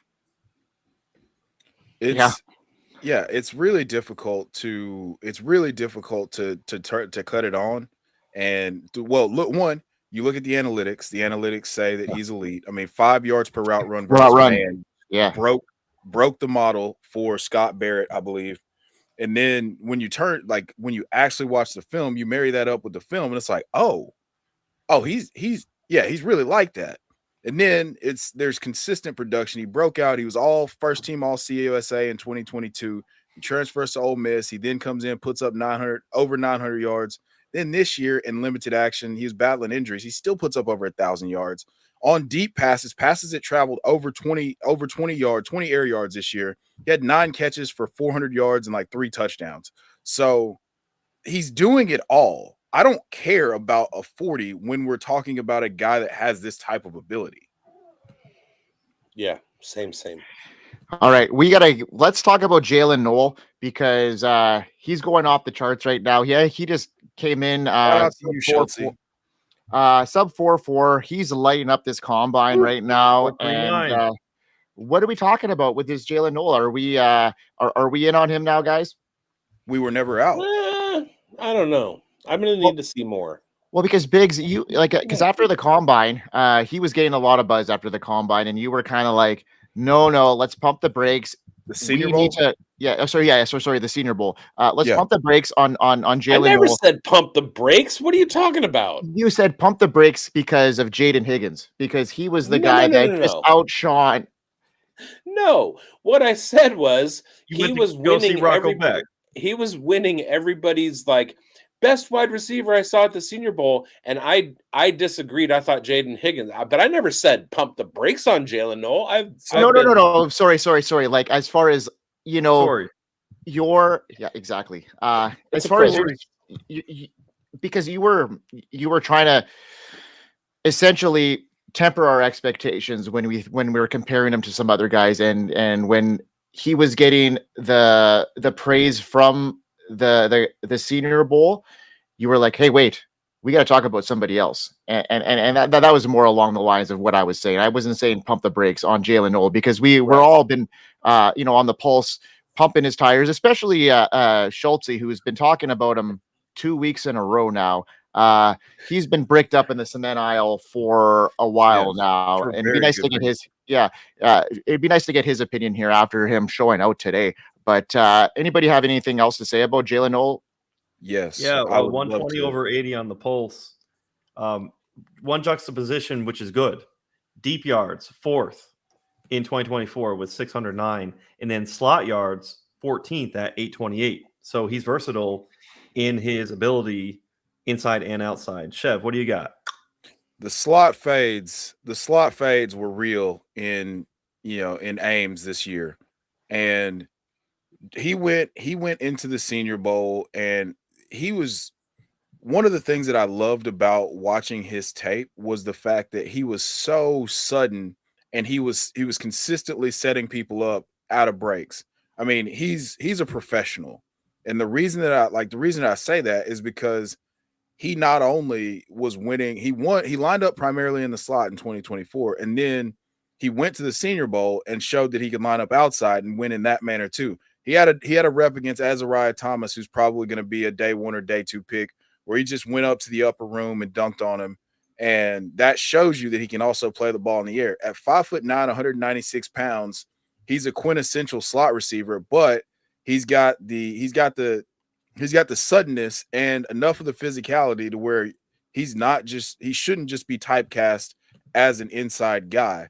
Now, with Jaden Higgins playing primarily outside in 2024, yes, you're gonna get your ass inside and play the slot and do really, really well. I mean, that dynamic duo both went over 1,000 yards this year. First duo in Big 12 history to do it since CeeDee Lamb and Hollywood Brown.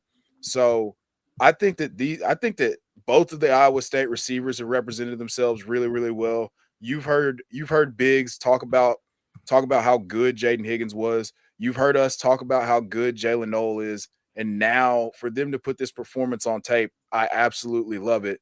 Now, the important thing for Jalen Noel is going to be, I think he's absolutely going to blow it out of the water in terms of the agility testing. Yeah. Yeah, totally. Hashtag analysis. Yeah. He's gonna blow it out of the water. Biggs, I'll send you that link right away. Boys, we got to talk about the community, because it's about an hour and 40 minutes in, and we have not mentioned the Fantasy Sports Advice Network yet. And it's an all-encompassing community where you get your socials on. You can find your content there.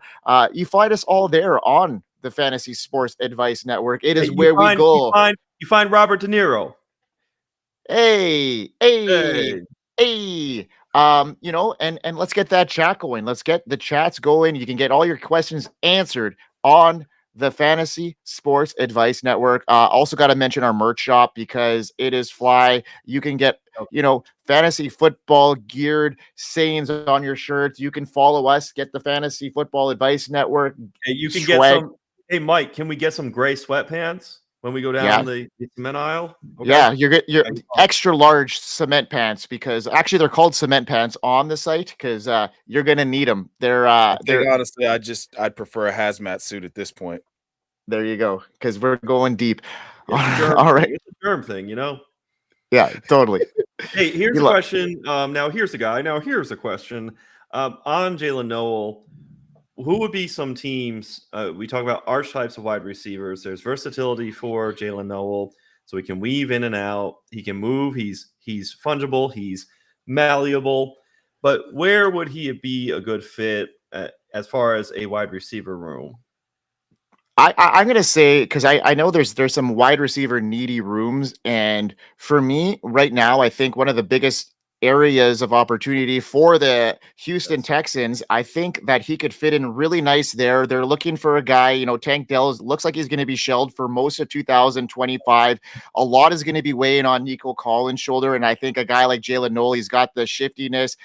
He could really go into that similar position that the Tank Dell has, and I don't think he's going to be as fragile, and he can separate. He's got the route running abilities. I just think that would be a really good natural spot for him, and I honestly think the Texans might be looking his way, or a similar bodied receiver. So that would be my number one spot for him. So a team that hasn't really come up in some of our discussions for the archetype, we talked about Green Bay and Seattle dissatisfied with maybe DK Metcalf, or there's a standstill somewhere. Green Bay maybe being a pair. But how about the Washington Commanders with Terry McLaurin? Chev, how do you think Jalen Noel would fit for Jaden Daniels and alongside Terry McLaurin? They're looking for a second receiving option. I mean, we can't completely dismiss the third round pick in 2024, Luke McCaffrey there. However, I think that Jalen Noel would be a day one hand in glove fit for that offense. They're looking for consistent production. You saw in pockets this year, De'Ami Brown was able to win down the field, and from that slot role, Olamide Zaccheaus. I mean, you had a Jamison Crowder sighting in the year of our Lord 2024. So it's obvious that they're looking for that guy. Kyle Williams just ran a 4.40, by the way, guys. Just great stuff. Okay. Yeah. Yep. So yeah, that's outstanding. I think that would be an excellent fit. I would go with another team in the AFC South. So at the Senior Bowl, the Titans met with Jalen Noel, and he said that it was a really good interview, but I wouldn't even go there. I would go to Jacksonville. Christian Kirk is potentially a cap casualty, having had his season ended in the last 2 years due to injury. So I think that that's almost like a one-to-one replacement, just like it would be for Tank Dell if they decided to move on from Christian Kirk because of that massive cap hit that he has. I don't have the numbers off the top of my head, but I know that was a 4-year 50. Yeah, I think it's 15 million. It would be this year. Yeah, so I mean that seems like easy math to do. Like, do we keep the oft injured, almost 30-year-old guy, or do we get some fresh blood in here that can run? I mean, that was kind of my comp for him coming out too, because he's a speed slot receiver, but he could do more. So yeah, I think Jacksonville, I would love to see him with Jaden, just adding more weapons to the cabinet for Jaden Daniels. That's outstanding. Those two off the top of my head, you fed me that one, no Diddy, but I absolutely love those two landing spots for him. Yeah, I mean, the Commanders would be great. I think they're going more of it sounds like at this stage they're looking for a wide receiver that's a veteran to help pull them over the next leg. I mean, Deebo Samuel's been, yeah, they have the cap room, so it looks like they might be spending there, and may not be the direction I'd be taking when you look at some of the guys that are available here in this class that could fit into their type of scheme. They got Terry McLaurin, who's coming off a career year. They definitely need somebody that could take some of the pressure off of him, and I just think Jalen Noel would be a perfect slide in for there. So great call there, Chev, on that one, and hopefully with this draft, they're bringing in somebody to help Jaden Daniels get to that next level. Whether it's an offensive lineman or if it's, at the running back position, they're probably going to fill that gap too. Austin Eckler aging, not quite what he used to be. If they can get maybe who knows, like RJ Harvey type position, even a Bashol Tootin, after Biggs kind of put me on the spot there. I could see him going to the Commanders and really, really excelling there. I don't see Tootin ever being full 3-down type of back. He'll be a complimentary guy no matter where he lands. And I think he's going to have, some upside there, but he's never going to gain that full workhorse back role. So, if he's going really high in these drafts, I'm going to be a little bit, skeptical of that, because I know what his cap is going to be. And, we saw that with these relative athletic scores last year with the Garendo tees. You can only take that with a grain of salt when we're talking about this stuff. If we're being honest, though, like the only reason that we were keyed up about Isaac Garendo is because of the RAS score, and then you combine that with the fact that he was a 49er.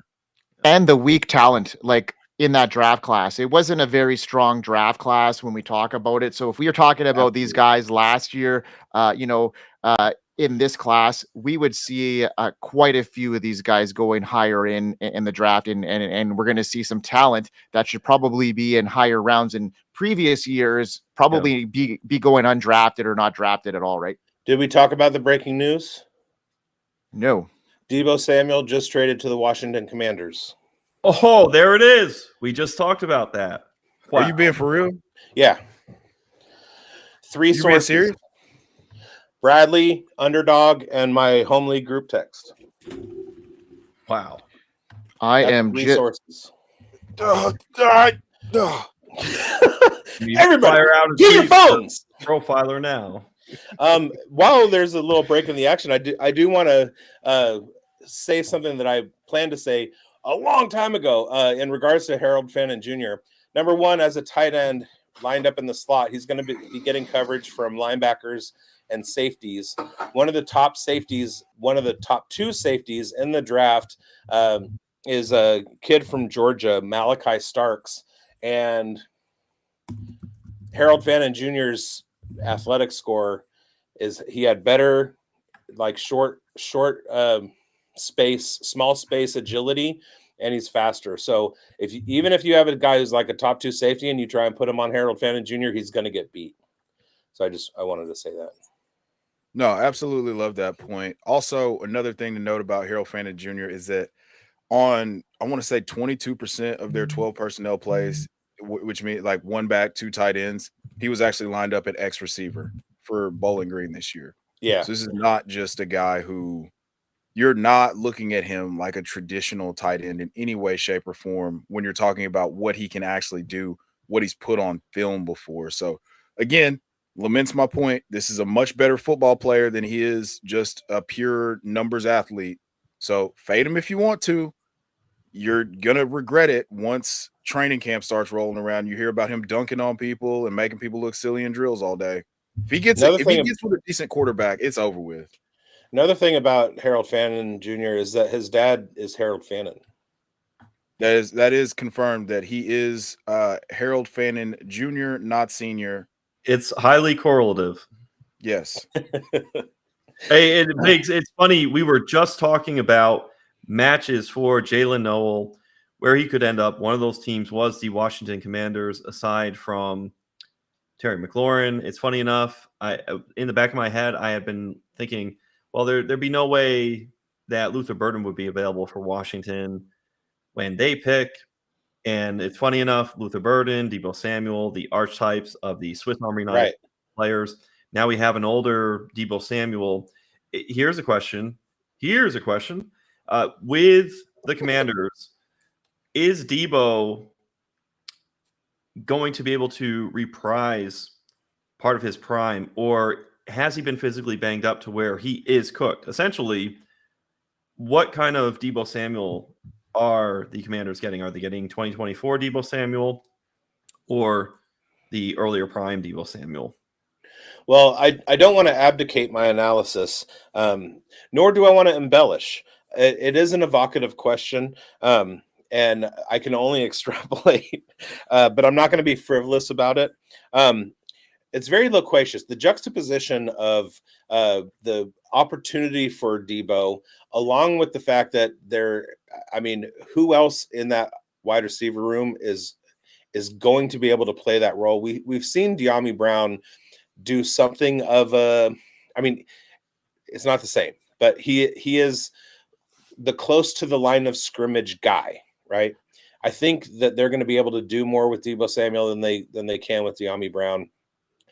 I am forever out on Deebo Samuel, but his situation in Washington, he just went up.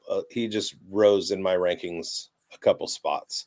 I'm a little bit more positive on him in Washington than I was with him in San Francisco. And that's with Brock Purdy being like the most efficient quarterback in the NFL. So I've got something that's missing if we have this shift over to Washington. Funny enough, Brandon Ayuk, Jaden Daniels, that was going to be the pairing last year. Ayuk held out until, of course, he got the bag. The reunion is not there for Ayuk and Jaden Daniels. Now where there's an emptiness, the void, Jawan Jennings, Brandon Ayuk, Ricky Pearsall, aside from, of course, we know George Kittle's going to eat. Where do we land on the 49ers receivers? Chev, do you got something? Yeah, I would just like to say that we've seen what the slot role looks like in a Cliff Kingsbury offense. They tried to do it with Rondale Moore, obviously being 5'7" and 175 pounds. That kind of limits your ability to be productive on an NFL field. And I think that Cliff Kingsbury is going to – this is a move that he probably had to okay and then talk through a plan for utilization, because they're coming – I mean, you're coming up on the last year of Debo's deal, and I'm assuming the way that they explained it in the little blurb that I just looked at is he's due $21.4 million. Whether or not he restructures that, we don't know. So they have to have some sort of plan for him, and I think that we do have a little bit of a breadcrumb and footprint as far as the usage goes with Cliff Kingsbury's history. So I think that works. Now, as far as the 49ers go, I think that this opens things up wide open for Ricky Pearsall.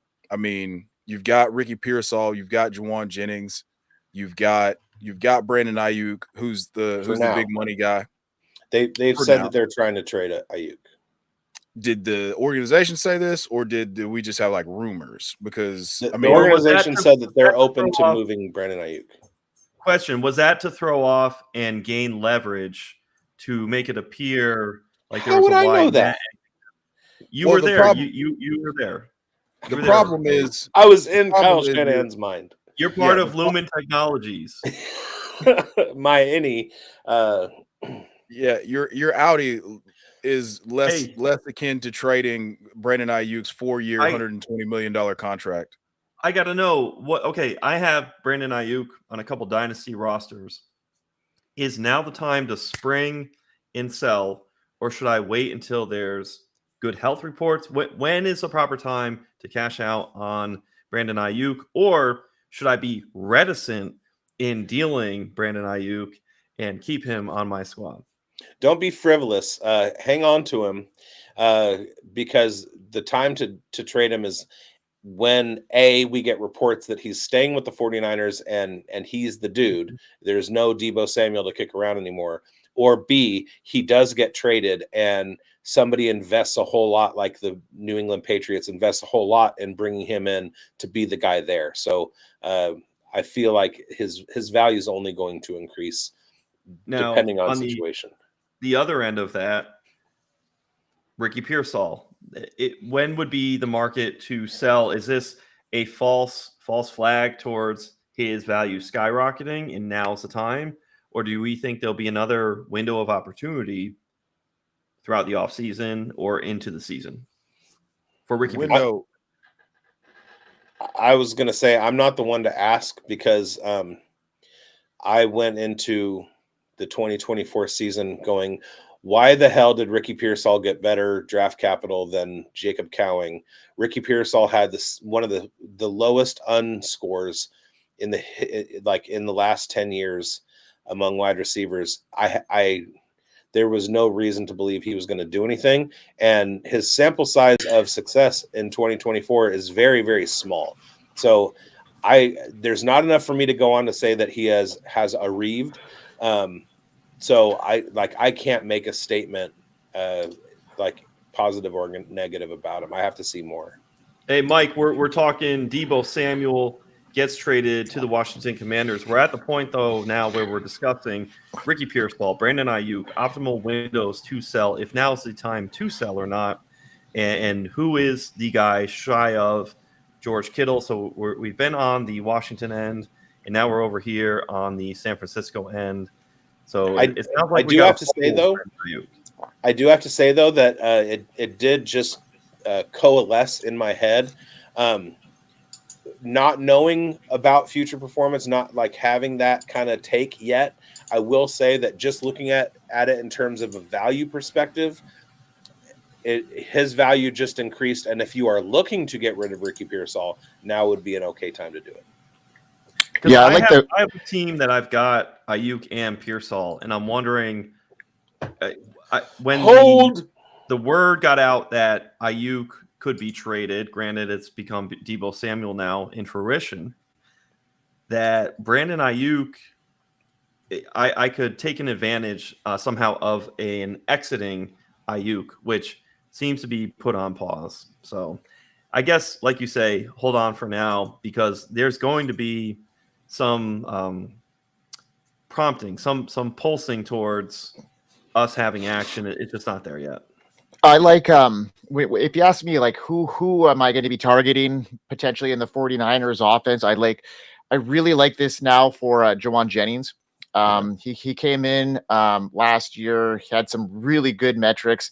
His yards per route run was exceptional. He had some really big boom or bust games, which, is somewhat of a concern, but I could see him being used quite a bit next year. They're going to obviously develop Ricky Pearsall into where they, want him to be, investing that first round draft capital on him. But yeah, this is going to be an interesting situation heading into next year. And looks like we got Brian. Brian, can you hear us? Hey, what's happening? Can you all hear me? Yeah, we can hear you good. Brian is live from the Combine. I guess his audio is good, but his video is not getting quite the reception there at Lucas Field. Yeah, I was going to say, I tried to get on there with the video as well. I figured it's just going to be a hot mess, so I just kind of stepped outside a little bit. Awesome, man. Well, tell us a little bit about your gauntlet. Nice. Tell us a little bit about your experience so far, what you've seen. We talked about the buzz of the wide receivers and what's going on so far. We've had, they're running the 40. Now they're on the gauntlet right now. What has been the highlight of your day so far? I mean, honestly, I'm kind of missing out a little bit. I'm watching it on the screen back here for the round 2 of the gauntlet, but watching that the first time was awesome. Just really good. I mean, because Isaiah Bond, definitely didn't he didn't come in on the time we thought he was going to have coming in the 4.2s, but seeing him on the gauntlet and just seeing how fast he was there, the game speed is what you wanted to see, kind of a backlash to his overall speed. But I mean, for the most part, we saw what we did. The fast backs were fast. The big bruisers, they came in a little bit slower, but kind of right around where we talked they were going to. So I was pleasantly surprised with all of them. Let me ask you, Brian, did you get a chance to watch the tight ends in the agility drills yesterday? Yeah, we did get to watch them. I was very disappointed that we didn't get the big name guys, but getting to see Fannin out there and the Oregon guy definitely. So similar to Isaiah Bond with his 40 time and then his on-field stuff, Harold Fannin, similar take, bad 40 time, much better in the on-field drills? Honestly, it depends who you ask. Me and Brendan came here together to see the combine, and I would say he was faster. I would say he's faster outside of the 40.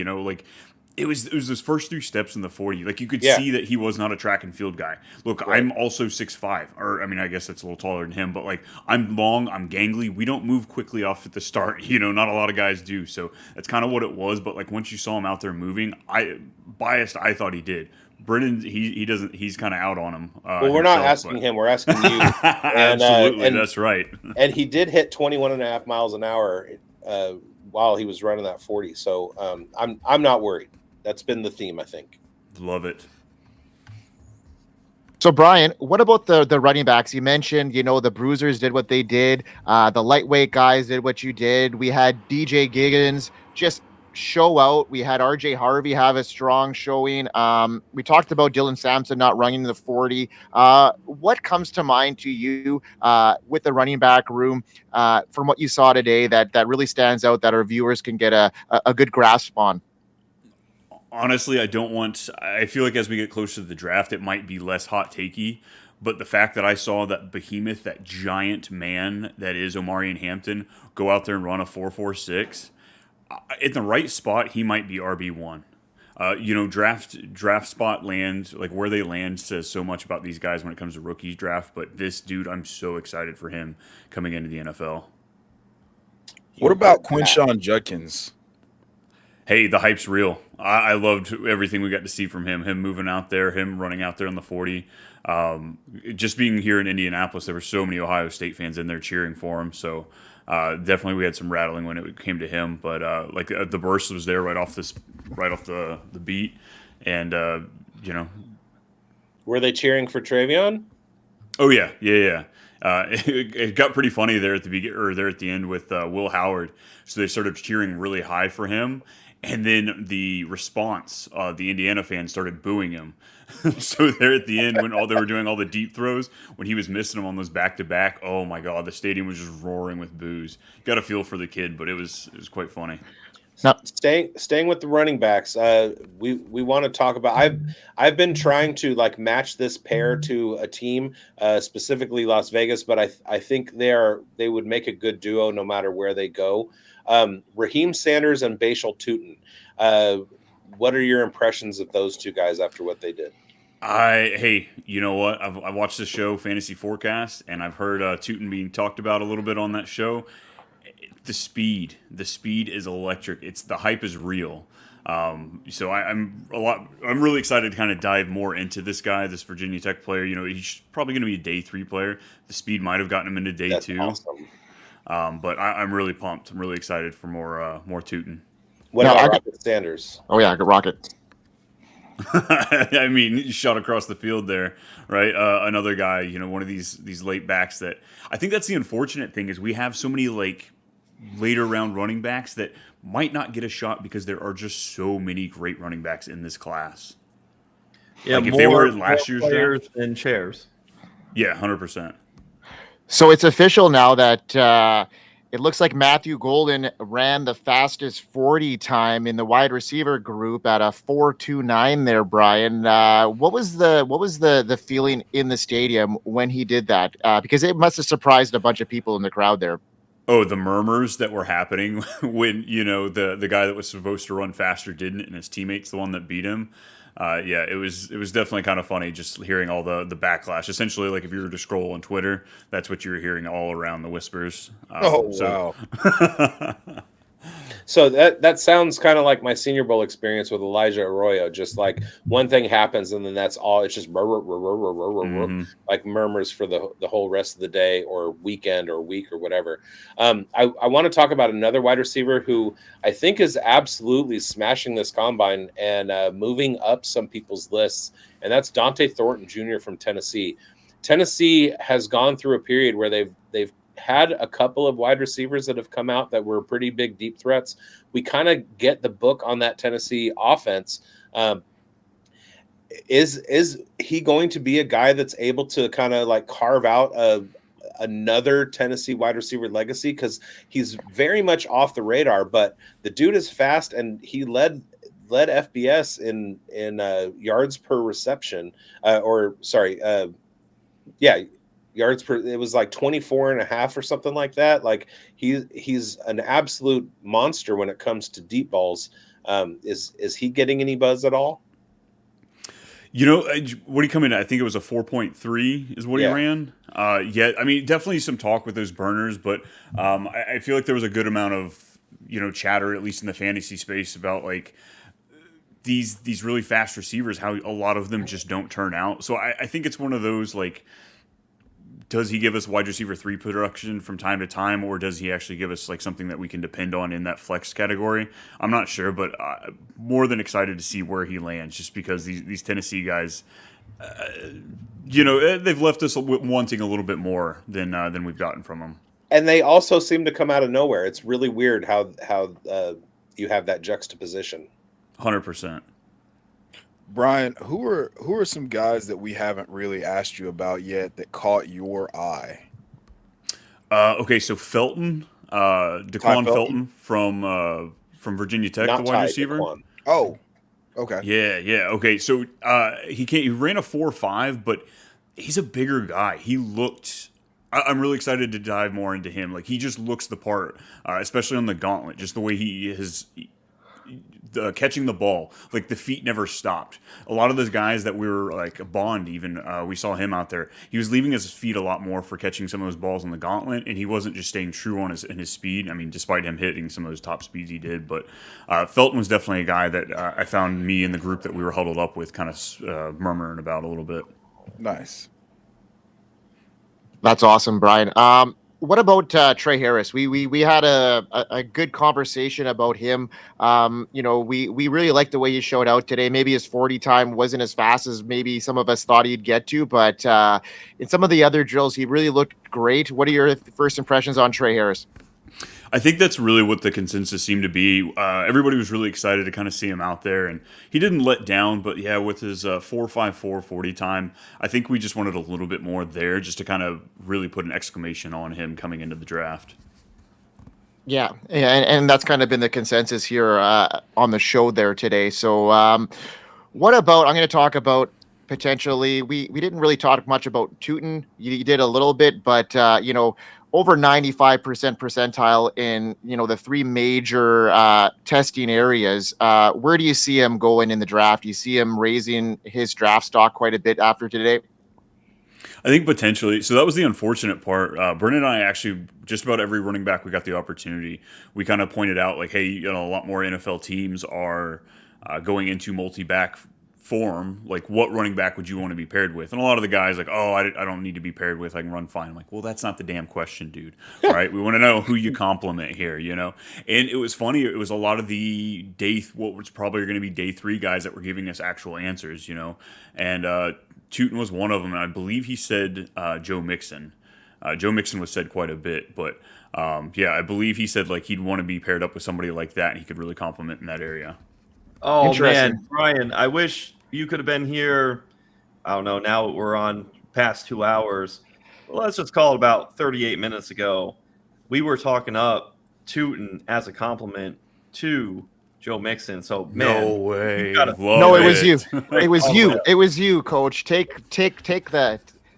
Take it where you called it, man. You called that up. So good on you there. Beautiful, man. It's maybe a premonition, right? Yeah. So what about these quarterbacks, Brian? What did you see about the quarterback room?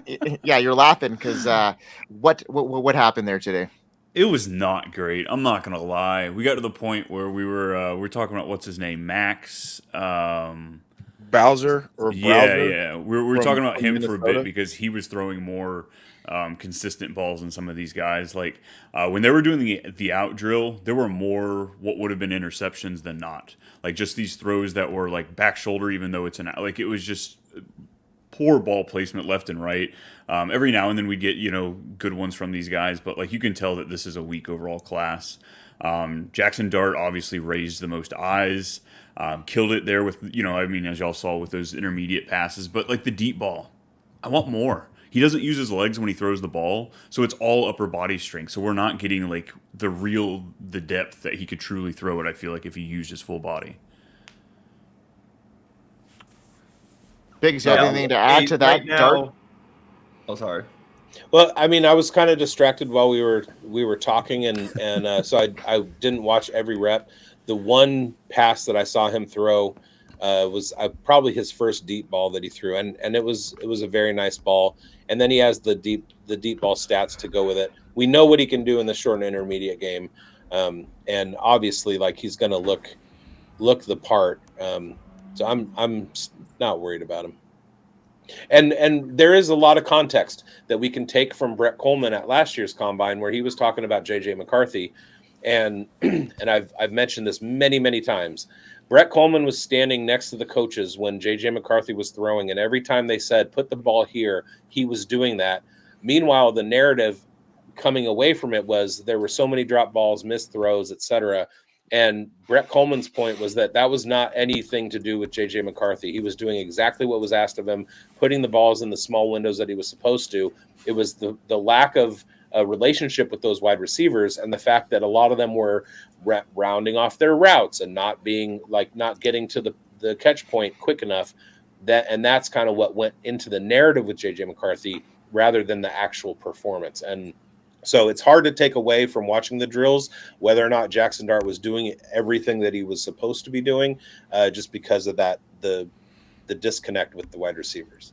Hey, Brian, a question for you. Speaking of perception, what with a perception prior to coming in for you, what has been the biggest change from initial perception that has been positive for a player, and maybe in the other direction where you expected more has been bad for a player, like unexpected? Oh, that's a hell of a question. Names racing through my head. Let me think. Geez, I'm trying to a lot of the guys that I've tried to highlight most of them here that I have been really impressed with. I guess I was kind of bummed that there were a hell of a lot of the what'll be day 2 and day 3 picks that just didn't kind of lacked the charisma or the when we were asking them questions, it was a lot of yeah, no, and I'm like, come on, dude, you got to sell yourself here. You're up here for 12 minutes. Give us something a little bit more. And I guess I was kind of bummed by some of those players. I was really hoping trying to think of a name right off the top of my head, but yeah, just a lot of those later picks. I wanted a little bit more from those guys. Wow, I'm really drawing a blank. I'm sitting here going through names, and I can't think of anybody right off the top of my head. What about Luther Burden then? Switch things up here because there has been a lot of talk about him. He's going anywhere between, the number 2 pick as a wide receiver to, going as far as number 6. Where do you see his value now? He was one of the top tier guys that decided to test, unlike some of the others. So what do you think about Luther Burden? And, we talked about him at the top of the hour here on the show. Chev especially was really high on him after seeing what he did today. What about you there, Brian? Shoot. Well, sidebar real quick. I did think of one. Sorry, Grindberg. No, it's all good. Coach Jimmy Horn, the wide receiver from Colorado. Wow. He pulled in 4.46 on his 40. Every time he was out there doing something on the field, he looked so much faster than what the numbers were coming in. So I definitely think he impressed. I want to see more of him, I guess, more on the pro day. Like I said, this isn't even a guy I scouted or checked out, so I'm really excited to check out more of him. They just put up a thing on the Combine show. It's a tweet or a text from Deion Sanders saying Jimmy number 1. He's trying to call Jimmy Horn the number 1 wide receiver. Nice. Maybe we won't go that far. Yeah, it's his guy. So Luther Burden, talk nasty to me about Luther Burden. Oh, it's quite chilly out here in Indianapolis, so I am in sweatpants, and these sweatpants are snug when we talk about Luther Burden. I will tell you that. This guy, he excites me. I want to put him in that top tier as far as the wide receivers this year, the guy. Unfortunately, Tet, all the shine's worn off on him. He came out here and did nothing for me. I didn't get to see him perform, so right now Luther Burden is up there as one of those guys that I think that landing position, he might be wide receiver 1. I hope for the sake of the ladies of Indy, those sweatpants aren't gray. Yeah, well, Mike, we've got that in the merch store, right? The gray bricked up sweatpants. Yeah, they're hard. Then you hard. Yeah, it's the tripod version. So we are going to move on. Oh, if you work hard, then you play hard. Oh, exactly. Yeah, you work hard, then you play hard, Biggs. It's all about the game status here. I'm contractually obligated as the I guess second to the party. Well, Biggs definitely let me know I was second to the party about Jaden Higgins. Does there seem to be a buzz with his performance today at the combine? 100%. There definitely seemed, I could tell where the fantasy cluster of guys were, because there was, every time he went up there, it was like, oh, hey, Higgins is up. Hey, there he is, there he is. So I definitely like the way he was moving out there. Again, another guy I'm going to really dig more into as we approach closer into the draft, but definitely a guy I think his draft stock went up from the combine. Nice. Love to hear it. Now, you weren't there too much yesterday. Were you there, Brian? Like, to talk about the tight end group. Were you there to see any of the drills in the evening there? That was the unfortunate part, is we got there right there at the beginning for the DBs, and we stayed all through that. I figured they were going to sprinkle in the tight end sooner. Nope. So we had to wait all day for that. I definitely will say I was a little bit more distracted at that point. We were a little woozy, but for the most part, I think it was, the talk of the town right now is Ferguson. I think that he is far and away the guy that has improved his draft stock the most is in the tight end position. So, and like you're hearing it from me and Brendan, it's very split on Fannin right now. There are still some people. Ferguson's a ginger. Hey, there's love for the Reds. There's some love out there. Okay. I do want to remind, and I mentioned this just before you came on here, Harold Fannin out athleticized Malachi Stark. So if you're going to be trying to put a linebacker or a safety on him, it's not going to work. There you go. Coach, what do you got to say? Do you have any other questions for Brian? Well, just what would be your top 3 takeaways if you had to just summarize? You're at a backyard barbecue, you're cracking a beer, and you're just talking ball. What are 3 things that you think somebody should come away with NFL draft from the NFL Combine?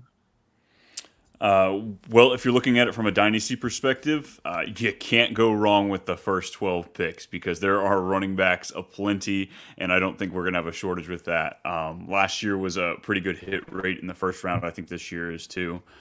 Number 2, quarterbacks. Free agency is going to be interesting. What are we, 11 days away from that? 10 days, something like that?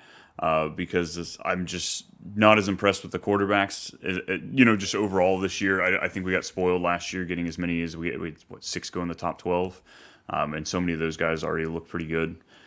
So yeah, just quarterbacks are down, wide receivers, and then number 3, it's cold in Indy. So if you're not coming to a Colts game or the Combine, probably look at other vacation spots. I bet it's a little warmer elsewhere. It was snowing this morning. Wow, should come up here to Canada and enjoy the Combine up here. My co-host from San Diego, he goes, "Why do people live here?" I'm like, "Brennan, people live north of this too." He goes, "Yeah, I don't get it. I just don't get it."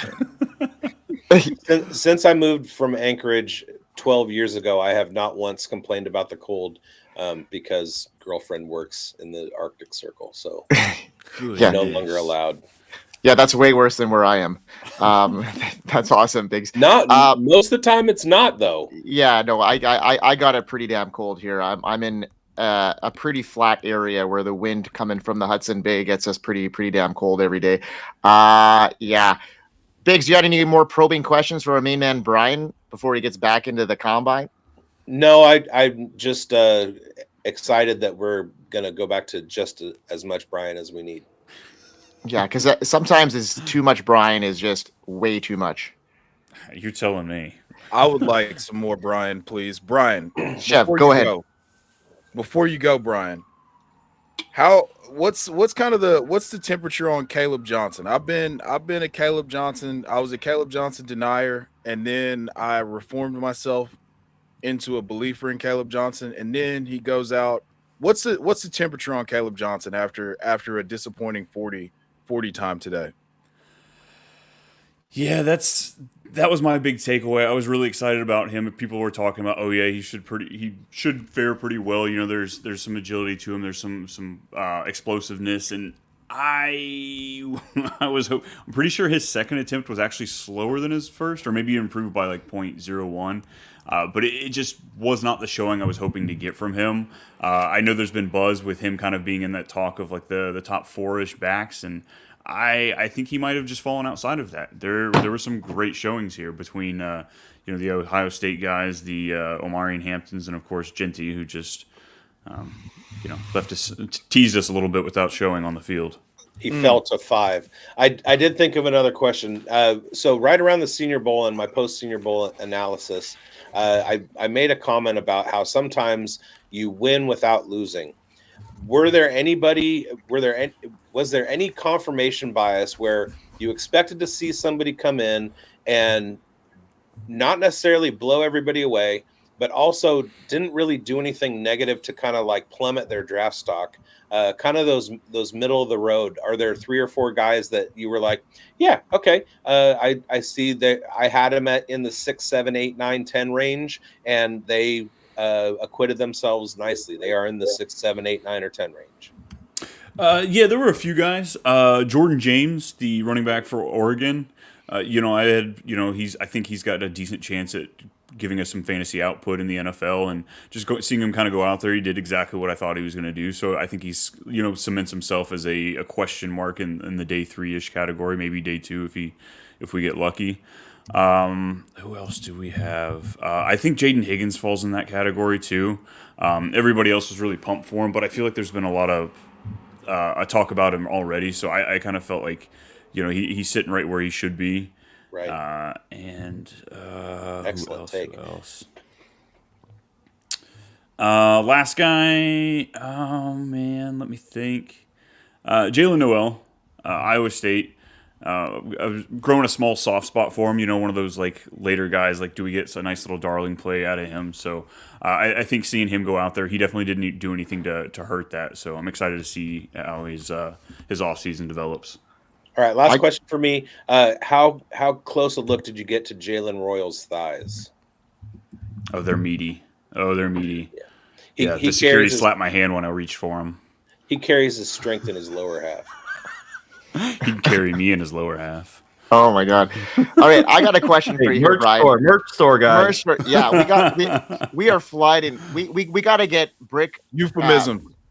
Bricked up in the Home Depot aisle on a shirt. Oh, we got props too. We got bricks, singular bricks. Okay, Brian, I'm going to talk about a couple guys that opted out of the 40-yard dash that I was really expected to perform in there, and I want to know if you heard any buzz around on why these guys opted out, and that's Dylan Sampson and Cam Scadabo. So both these guys, I was really anxious to see what their 40 time would be for various reasons. What was the talk around the combine on both these guys opting out of that drill? Yeah, Sampson kind of slipped through the cusp, I think, a little bit. He lucked out because Scadabo, he disappointed some people. I'm not going to lie.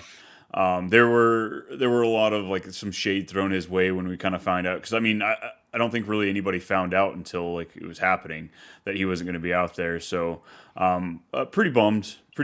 Just kind of go out there and prove it, man. You did so well, gaining so much hype there, going into the playoffs and all that kind of stuff. So would have been nice for him to really just put that exclamation point on that for us. But what about Dylan Sampson? Because Biggs mentioned he might have potentially an injury that might have, because he did participate and look good in some of these other drills.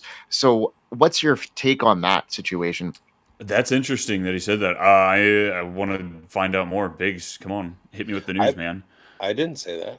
Somebody who said that? I thought I saw something. Okay. Scanning across the X machine, and it's funny because Sampson participated in some other drills. He looked all right, fleet feet. When I say all right, I mean good.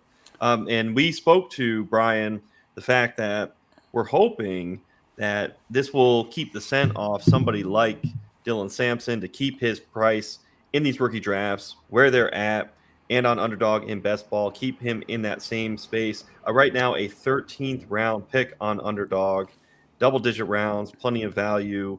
Are there any, speaking to the upward, downward trajectory, Brian, were there any players who you thought kind of kept themselves in the same place? They didn't really move up, they didn't really move down, but they're just kind of quietly stayed in place. Ollie Gordon kind of felt like that for me. I was really excited about him. I was kind of hoping he was going to put on a little bit more of a show. I will say, too, it almost looked like he was a little hampered there. Those final drills where they were running deep, catching those deeper passes. He didn't look full go. So I don't know if he was just kind of a little blown from the 40 and all that kind of stuff. But I wanted more from him. I really want to put him higher up in my rankings this year for the running backs. But he might be a little, closer to 10 than he is to 1. And here, question about Devin Neal. What did he have? Was it a 4.6 40? 4.58, I think. Is he kind of in the same spot as well? Like, he didn't go anywhere high, didn't do anything to crater his stock. Is he kind of similar to Ollie Gordon? 100%. Both of those guys actually were two that there was a one block of time where there was a bunch of running backs, and those were two that I really wanted to hit. Loved talking to the guys. They're great. They seem like the real solid football mind, but did not impress me as far as metrics. Extremely bummed. Love the tape that I watched coming into the combine on both those players, but just like on the field in the combine, just could have been better. But does that mean they go to a better team? Maybe they fall a little bit more and they fall into the right situation. Who knows? Big 12 RBs doing Big 12 RB things. This is true. Yeah, I'm super pumped for a Devin Neal discount. I mean, he's one of my favorite running backs in the draft. Let me ask you, I have a brand, and it's becoming more and more apparent that I might have to rebrand because there's just no room left in the cement aisle for my guy here. What about Brashard Smith? What's the temperature? How do you feel about Brashard Smith? And what seemed to be the popular opinion or the vibes on Brashard Smith in Indy this week or today? There was quite a bit of excitement when he comes out there running. What was it, a 4.39, I believe, or in his 40? When he starts off the day with that, there was quite a bit of you could feel the buzz in the stadium every time he went out there for whatever drill it was. So I definitely think he's another guy that came away increasing his draft stock. Yes. Keep these coming, guys. You guys are coming in with some fire takes and some fire questions for Brian, and keep it up. This has been the highlight for me is getting kind of the ear to the ground, the boots to the ground kind of insight from what's happening here, and it's been really good. Coach, what do you got?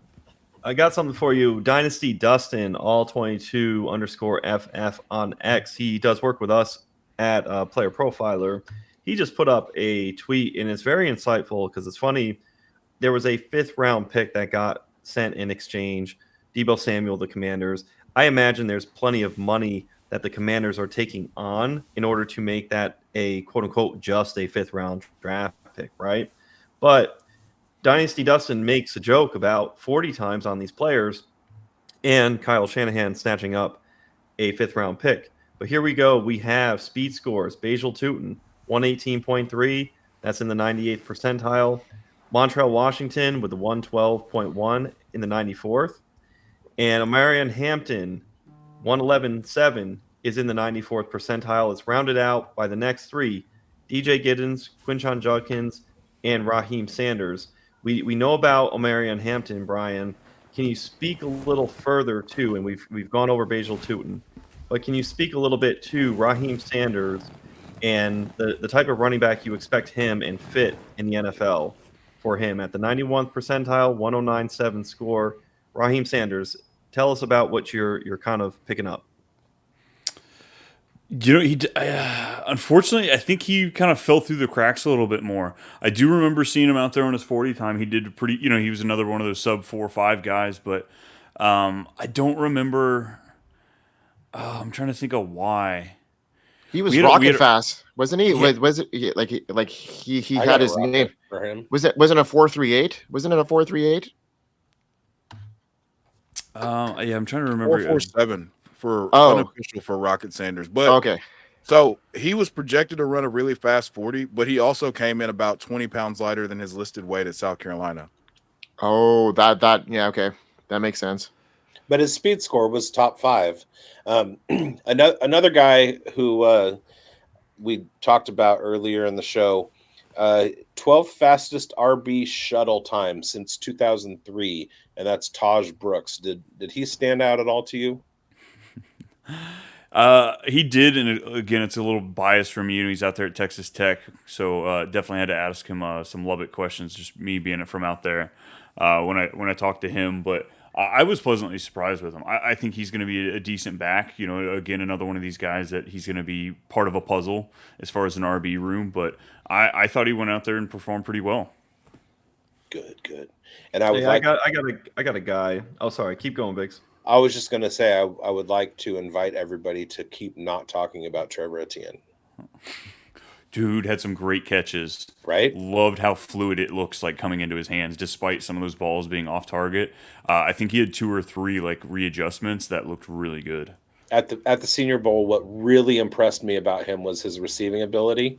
And even though he's smaller than I thought he was, and he's smaller than his brother, when he was out in routes, I was like, wow, okay, me likey. So pivoting, one player that we have not talked about at all, and this just shows to the richness, the depth of this draft class for the running backs. Woody Marks, Brian, came away a 4.5 4.40, 40-yard dash, 35-inch vert, 9.11 broad jump. He's a tier down from some of the top players. Again, he's a good deep cut player for the reception game, PPR. He had 46 receptions, 24, and then last season 47. The dip year, he had only played 9 games. As a third down back, as somebody for a PPR match, where do you think Woody Marks would fit well? And was there buzz or chatter about Woody Marks, or did he just kind of fall and slip through the cracks as well at this I definitely he made an impression on me.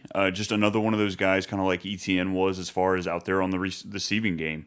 You know, he looks fluid, not only his reception but his move after the catch. You know, he doesn't let a misplaced ball throw off his movement. You know, he glides right back into his formation, takes the angle, and moves on. So, yeah, definitely a guy like, I mean, I know Justice Hill's under contract, I think, for another year, but you know, a guy that would look great, you know, behind Derrick Henry. You know, a nice comp back to somebody of his ability. But according to Biggs, not the Chiefs, right? Right, Greinberg? Yeah.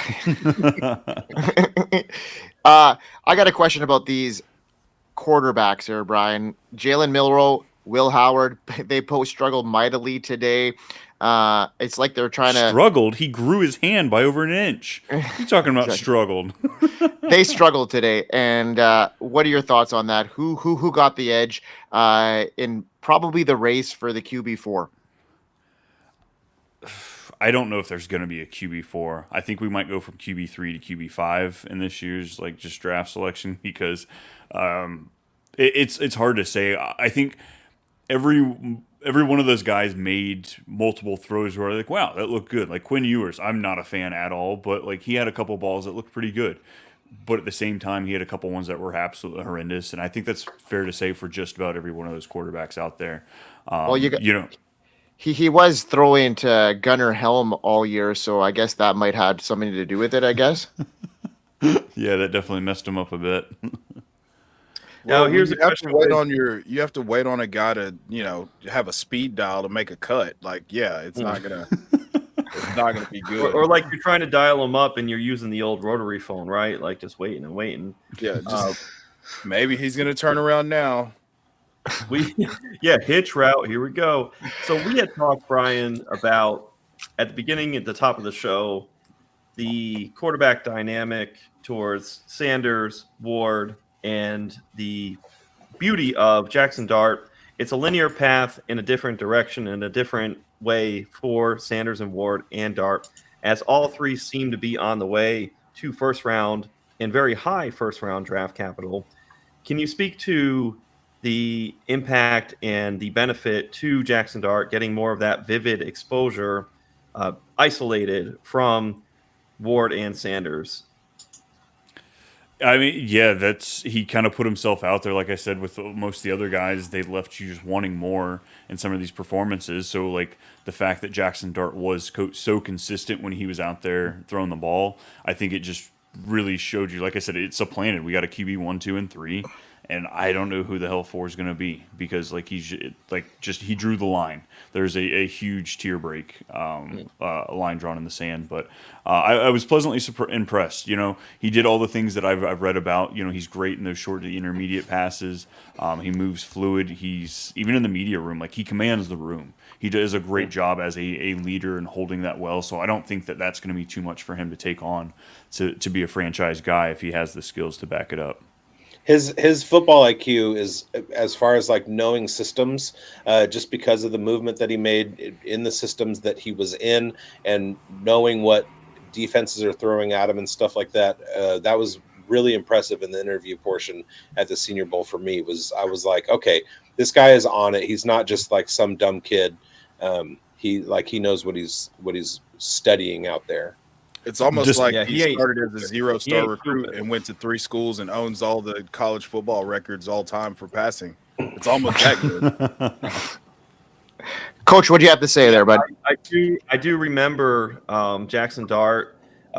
They went back. There was a scout. They went to interview his middle school teacher and said that he got a 93 in the biology for science. So yeah, they went all the way back and asked. And Dart, speaking to, very smart guy. He got a very high grade in that biology assignment in middle school. I think he's actually turning into a creative player in NCAA 25 for Chev. I think, yeah. I mean, honestly, there's just no way that you could have a guy that's like, that just learns 3 different systems and then, makes Washington State relevant and then makes Miami great again. He's going 1. What are you talking about? We're trying to suss out the edge here. We know what Cam Ward's going to do. I'm sorry. Sorry. Last night, somebody called Jackson Dart the smartest quarterback in the history of quarterbacks or something. And I've been stewing about it for like 24 hours. Oh man, I didn't even go that far. Yeah, I know. No. I know. Impressive. It's coming out now. And I apologize. The intrusive thoughts start to win when you're on stream for 2.5 hours. Steve Young literally has a law degree, so yeah, and he's got the special Mormon underwear. So, and there are some guys from Harvard. That's a bold claim. No, I mean I'm being facetious, but it was just like, excuse us, Chef. Just big word dropper here. Whoa. I say facetious. You guys have been just MFing the thesaurus into oblivion, just pumping it under the stream table, and I say facetious and you lose your mind? Is that where we're at right now? I can spell facetious. So you're smarter than Jackson Dart, that's for sure. Yeah, I can spell Chev Dur. That's what I can spell. FACETIOUS. Yeah, Chev Dur. CHEV Dur. EGELES. Eagles. Oh my goodness, you guys. Listen, hey, in all seriousness though, what's so like we talked about Jalen Royals a little bit. Have you gotten to watch him? Did you get to watch him in drills? Did it look as smooth? Like, did he look? I mean, obviously he's a unit. Like we make no bones about it. He's got a powerful lower half, maybe even like Minotaur levels of powerful.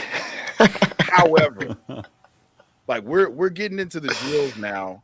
And did you get to watch him in the drills? Did he continue to put on tape, or in your eyes, did you observe him and what's your takeaway from his drill? Like obviously he's really fast. We know that. So do you have any other definitive takeaways? If they're really positive, and I like what you say. I will say I was coming into the combine excited to see him go out there. There were a few guys that I was definitely eyeballing. He was one of the receivers, so I thought he went up there and lived up to the hype. He went out there. He looked smooth. Definitely not the. I want to call him a day 2 pick. I want to make sure I'm positive and stay there and call him that. But again, I think it's important for us to preface this wide receiver class isn't what we had last year. I think he is one of the more exciting ones outside of the top 4 in this class. I think he's more exciting as far as those guys go, but the talent level for it's not quite what it was last year. So that's not really fair though, because we had a generational class. Like Nobody was going to challenge Marvin Harrison for wide receiver 1. And Malik Neighbors comes out and he's like, guess what, guys? I'm here too. And then his teammate just comes out and he's like, guess what, guys? I'm somebody else too. And then you had Ladidi McConkey come out and he's like, oh, hello, lads. I'm just going to do some fancy footwork and catch all the passes from Justin Herbert.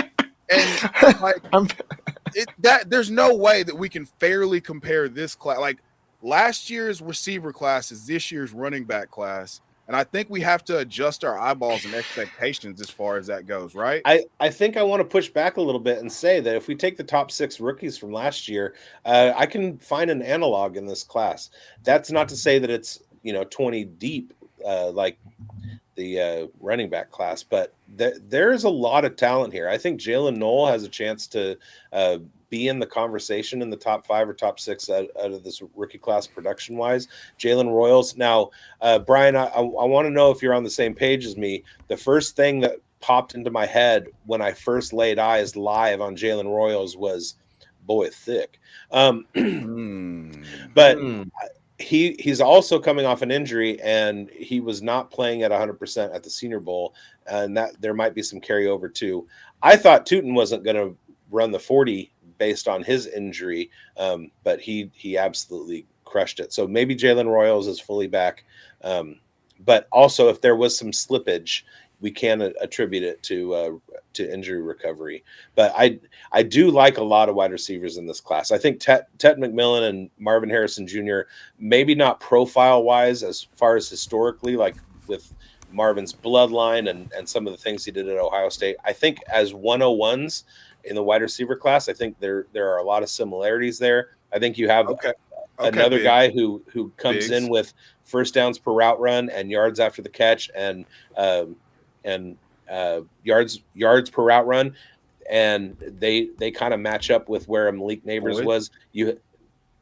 You have sleepers. You have another guy kind of like Brian Thomas Jr., where we don't see what's coming from the analytics, but he's going to get out there and absolutely surprise us with fantasy results. I think there's a lot of analogs in this class.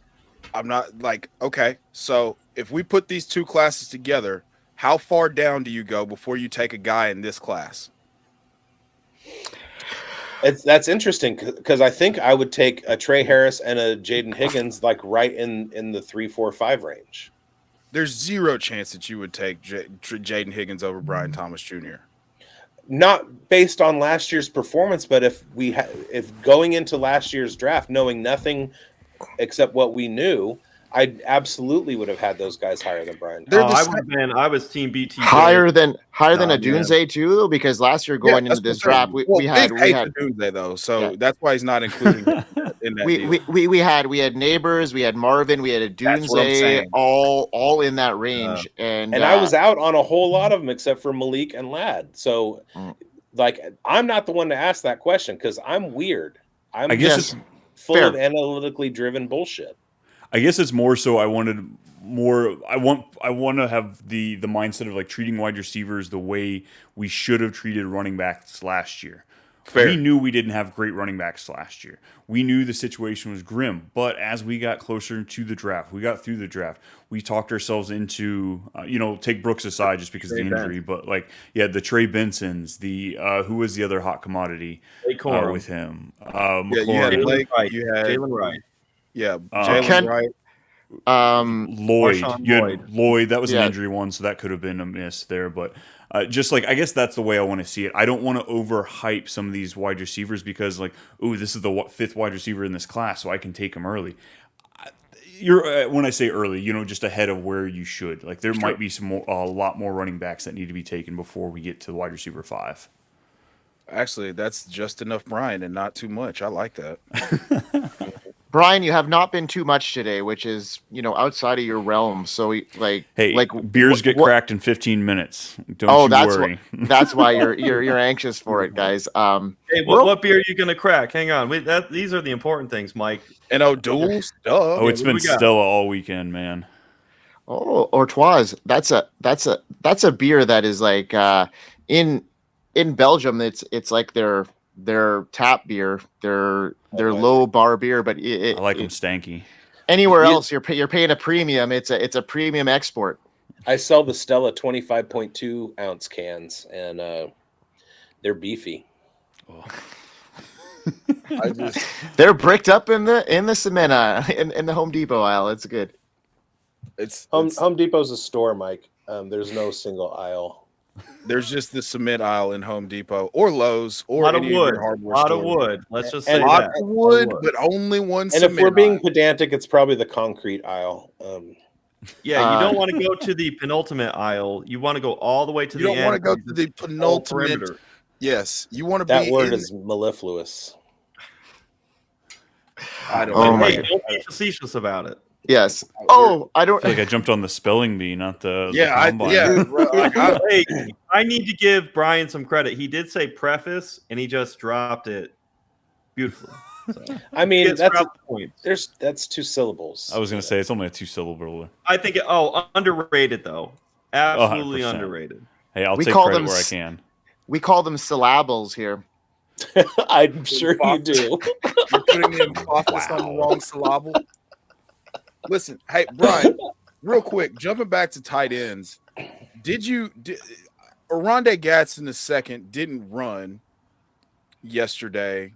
Biggs, I gave you plenty of runway to ask about Oronde Gadsden, so now I have to do it. Is there any sort of buzz with him and in Indianapolis? I mean, he comes in a little bit bigger than what I thought he would as a former receiver, and he's got the receiving chops. Has there been any sort of buzz with him this week? This is a Syracuse guy, right? Yeah. Yeah. Honestly, I don't know that I've heard his name. I remember seeing him out there and checking him out, but like tight ends, it's been really quiet, especially with having the big three not even competing out there. Okay. It was quite quiet. Sleep, everybody. Just stay asleep. Keep that under the radar. That round 4 rookie pick right there. That's it. See, I knew. See, you too much. Brian knows just enough ball. This is fantastic. No, I think that I really appreciate you doing this for us, and I do have more questions. So, RJ Harvey, like what's the temperature there? That's another one of my guys that I've clearly put the cement. I've put the cement down, and I'm in the aisle, and it's getting strange out here. So, Dude, your cart is full. You got a lot of guys in your cart. He's got one of I've got those- the most guys in my cart. Some even He's would got say one I've of got those, 2 like- guys in one cart. Flatbed carts. It's not. He doesn't have like a shopping. He's got like the flatbed. At this No point, kidding. they're like. If Do they call were them in U-Hauls Home back Depot, in the States? A lot Are of they called long U-Hauls? wood. A lot of long wood on that bottom part. I mean, RJ Harvey, he's honestly probably one of my favorite interviews, just like talking to him and interviewing him. Great guy, but the performance he put out there is another just studly. Again, this running back class is deep. We are going to have some great guys going everywhere, and unfortunately, some of our favorite running backs of the last 3, 5, 6 years, they're going to be put to bed this year because we got some new rookies coming to town. I Hey, said the best that's RB wasn't right. even out. Who do you think gets kind of sent to the Misfit Toys section of the running backs that are in the league now? It's funny enough, there's enough buzz for somebody like Najee Harris. Somehow Najee Harris is going to sign the deal, but who's going to get pushed out this year where, hey, there's more people than chairs for opportunity? I feel like Aaron Jones should be on that list, but I keep having people tell me like, oh no, he's going back to Minnesota. He's going back to Minnesota. Yep. But I love the kid to death. He's been an awesome, watching him play, but I just can't see him continuing to go out there. I mean, unfortunately, Nick Chubb, does he get a job this year? That's tough. That's a tough ask. What? It feels like death knells for like Damian Pierce. Rashad White is going to have a pretty rough time. A lot of the guys who are not currently under contract, like Chuba Hubbard, he's kind of safe for now. You know what I mean? Yeah, I love Chuba's going at RB16 right now in best ball. But like we have Rico Dowdle coming out as a free agent, and he put up some numbers that were like he's absolutely a top 10, top 15 running back in the NFL in 2024, and there's no reason to throw him a contract because you can find him or better in this draft, and it's going to be very interesting. I think draft capital is going to have a lot to do with this. If we see like a handful of guys go in the second round, it's going to like absolutely destroy fantasy this year. DeAndre Swift. Yeah, I 100%. like you have all these stories like Keaton Mitchell, Kendre Miller, the dude from Chicago, guys that we've been waiting a few years on that had really, really excellent prospect profiles 2 or 3 years ago that haven't really found their footing. Like where are they going to go? We've been waiting for them, and now we have this new crop that's coming through, and it's like there's so many of them. About Jerome Ford or with J.K. Dobbins, was that a dead cat bounce for his career?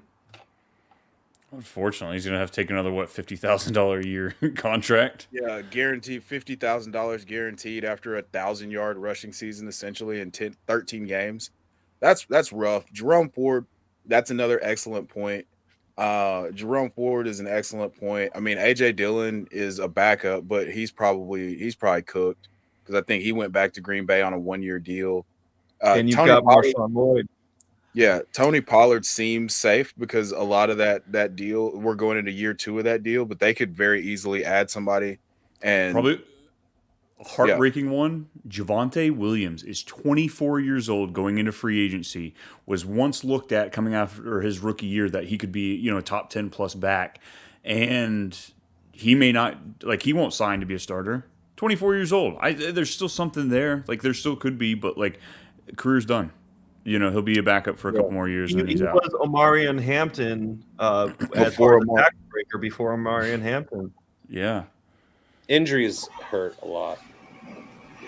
So I mean, this is a really good thought exercise. What happens to Chase Brown? Well, we're in year 3 of Chase Brown. So do you think he's a little compliment, but not getting pushed out? Well, I mean, that's what I mean. How early did the Bengals will take it back for sure? They need for sure. They will. Yeah, they will. And that's why I said draft capital is going to be something to really pay attention to, because you got a lot of 3rd and 4th and 5th rounders who are earning their way into starting jobs.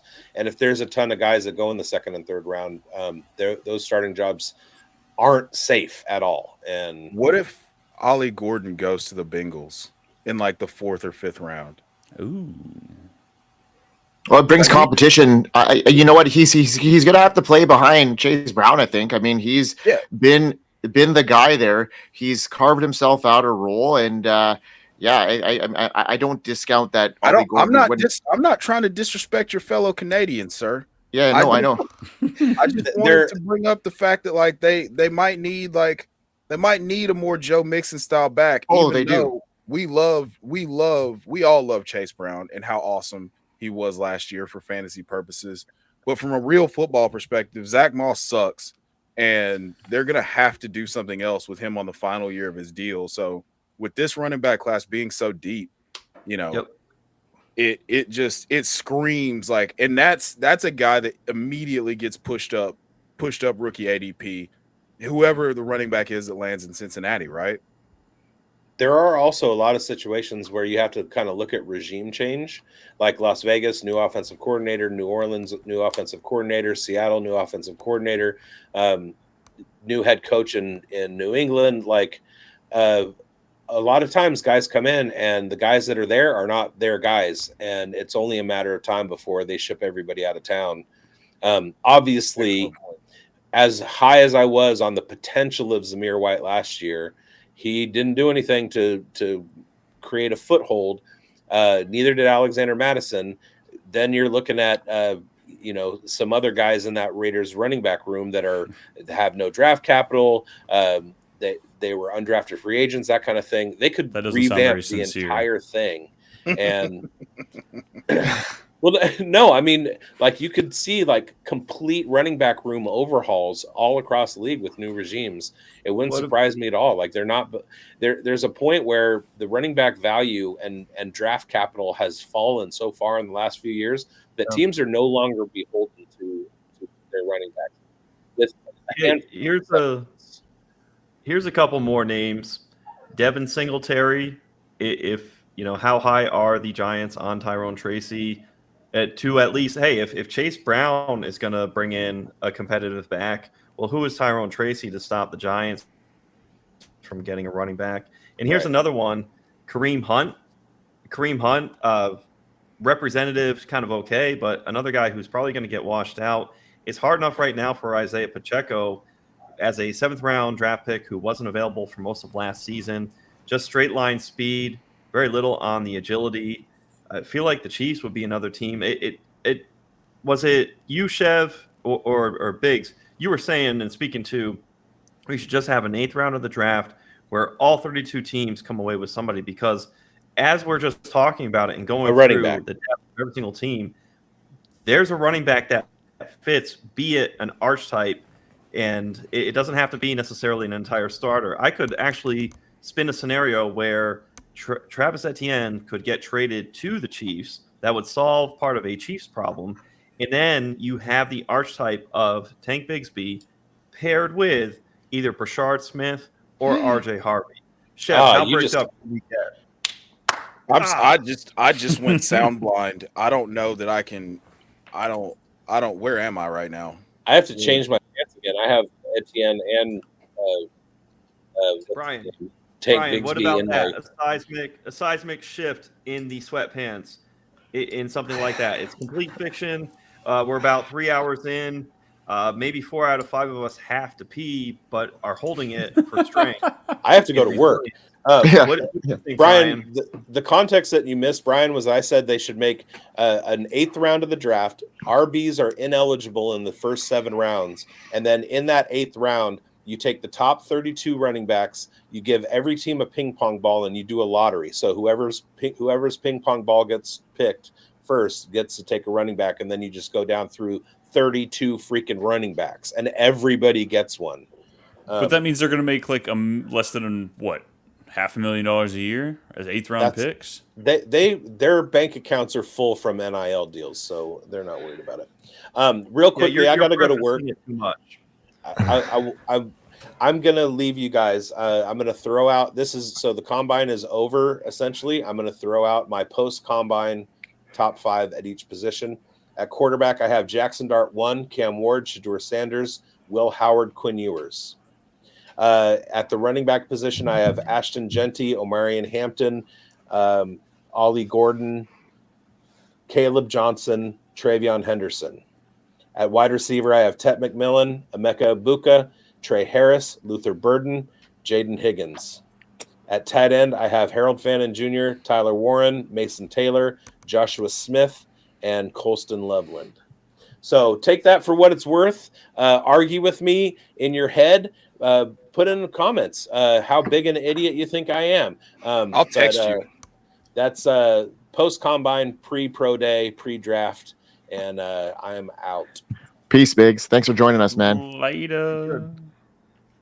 All right. I'm going to be heading out right away, too. I think 3 hours is a great timeline for us, Coach. Hey, if it goes longer than 4 hours, we're supposed to call our physician, our doctor. I thought we were going to get to 4 hours. I was about to achieve peak Chev. Yeah. Well, you're feel free to head on. You can stay on this live stream and by myself. I'm just joking there, Chef. I appreciate this, man. This has been a great day. Brian, you've been an excellent addition to the Pulse team tonight. It's been awesome having you. You crushed it answering our questions. It was really good to get the boots to the ground here today, and keep it up, man. I'm looking forward to seeing what you cut up on the shorts side of things. It's going to be a great couple days here for the Fantasy Football Advice Network. What do you have to say about that, Brian? 100%, fellas. I can't thank you enough for having me on. This was it's been a great weekend. We got tons of information. Can't wait to start dumping it out there, making sure that we were prepped and ready for rookie drafts coming up or startup season. I got a draft starting up in 3 days. It's startup season, baby. Let's go. Let's go. Let's I bet go. You want to post the link and let us roast you for every pick. There it is. Let's do it. Let's get into one question here before we send our viewers home. Sniper Mel, shout out to you for coming in on our third hour here. Appreciate you joining us. Who is the top 10 I should be looking at for in the draft? He's going to be at the draft, it looks like, Sniper Mel is, and wants to know what the top 10 guys we should be looking at. Well, wow. We're going to talk off to that, right? There's your dynasty rookie drafts, and then there's the actual physical draft where it's like, okay, somebody drafts an edge player, and what's our level of significance to interest in that. So if we're talking about a rookie round 1, I think you're getting NFL top 10 draft picks. Oh, all right. Let me go. Right, I get to go first because we've got a mock going on, right, Kev? So what? We've got that mock going on with Deku. Oh, you yeah. can probably speak to, right? Pull that up. So yeah, let me pull that up real quick. Sniper Mel, while Chev's pulling that up, we actually have a mock that we're doing. We're sickos, where we've all claimed teams, 32 teams, and we're actually going through. We're right now in round 2, so we're talking about expansion on all the fantasy football skill position players. You're drafting somebody like Abdul Carter. You're putting it live.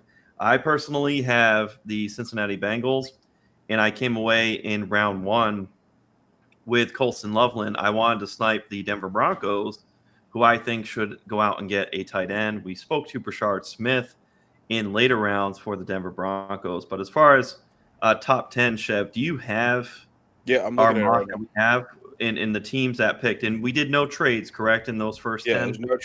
There's no trades in the top 10 for sure. Like, we've traded some stuff, but there's no trades in the top 10 here.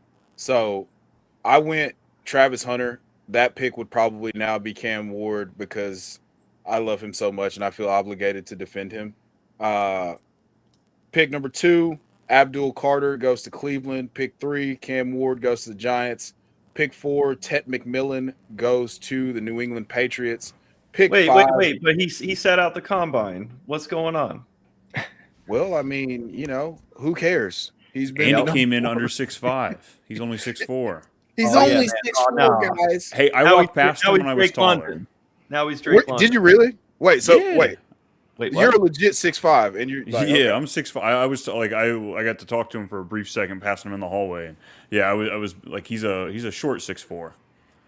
Oh wow, short torso 6'4". You heard it here first. Short door, McMillan. Short door. All right, so pick 5, Mason Graham goes to the Jacksonville Jaguars.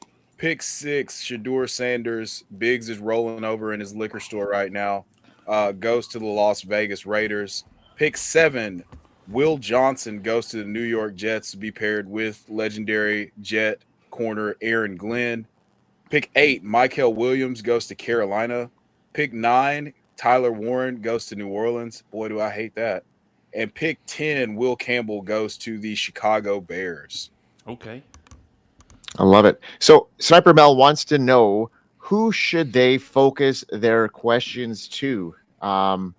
I got some good ones here. I think Luther Burden needs a second chance at the podium after a weak response. So I'd be looking at Luther Burden for sure, as far as what he can offer you, as far as some intel on what he's doing, because his metrics, everything that we saw at the combine is showing some elite prospecting here. So I'd be looking at maybe Luther Burden, Shedeur Sanders, if you want to get some, confidence in your response. He's a very confident guy, and I'd be looking at him to, give you some savvy responses. What about you guys? Who are some guys that you'd be looking at answering some questions to?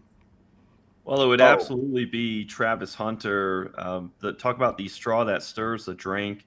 Every response he said, talking what side of the ball do you want to play, and he said both, everything, and they try to catch him out of context. It's funny. You talk about a full utilization of leveraging high dollar amount from the jump, from the draft process and you watch to the first contract that comes up for Travis Hunter. He is pinpointing leverage perfectly with his team by maximizing the viewership for people, because as a wide receiver, you get top dollar in the NFL, shy of NFL quarterbacks. Well, why not Travis Hunter already sees himself as the top wide receiver, he's going to go out to go beyond a Justin Jefferson, a Jamar Chase, and get part of that DB money as well on top. So who else can come by and come to the table negotiating for a contract who can offer the services of somebody like Travis Hunter, especially when you consider he could even be a kick returner as well. Chev, what do you got? I would love for you to ask Mason Graham why he lost so much weight prior to the combine. And then from a fantasy perspective, just ask Tyler Warren and Amarion Hampton as many questions as humanly possible. I want to know more about those guys.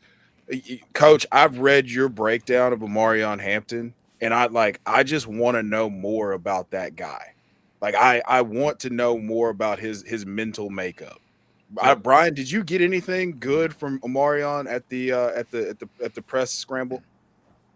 I mean, nothing concrete, nothing like substantial that jumped out. He was just he was a good interview. You know, he was pretty the way he handled the media, the way he answered the questions. You know, there were thoughtful answers. He wasn't just trying to shut us up and get. There was a few guys. I'm not gonna lie, they look pretty high. So I get why they might have been a little nervous. Cut it down with a little that stanky danky, and maybe that's why they were so short with their answers. But no, he was one of those guys, like, great character, great personality. So I think he's going to be great for the NFL in all odds. A fun story on Omarion Hampton. I actually go to the gym with one of his teammates. He's a walk-on, and he's graduated since. But I asked him, tell me a little bit about Omarion Hampton. And he said that Hampton squatted 500, repped it repeatedly as a freshman, said that Omarion Hampton doesn't talk to anybody when it's lock-in day, when it's workout day. He just shows up, gets his work done, and leaves. Not in a rude manner, just a handling business manner.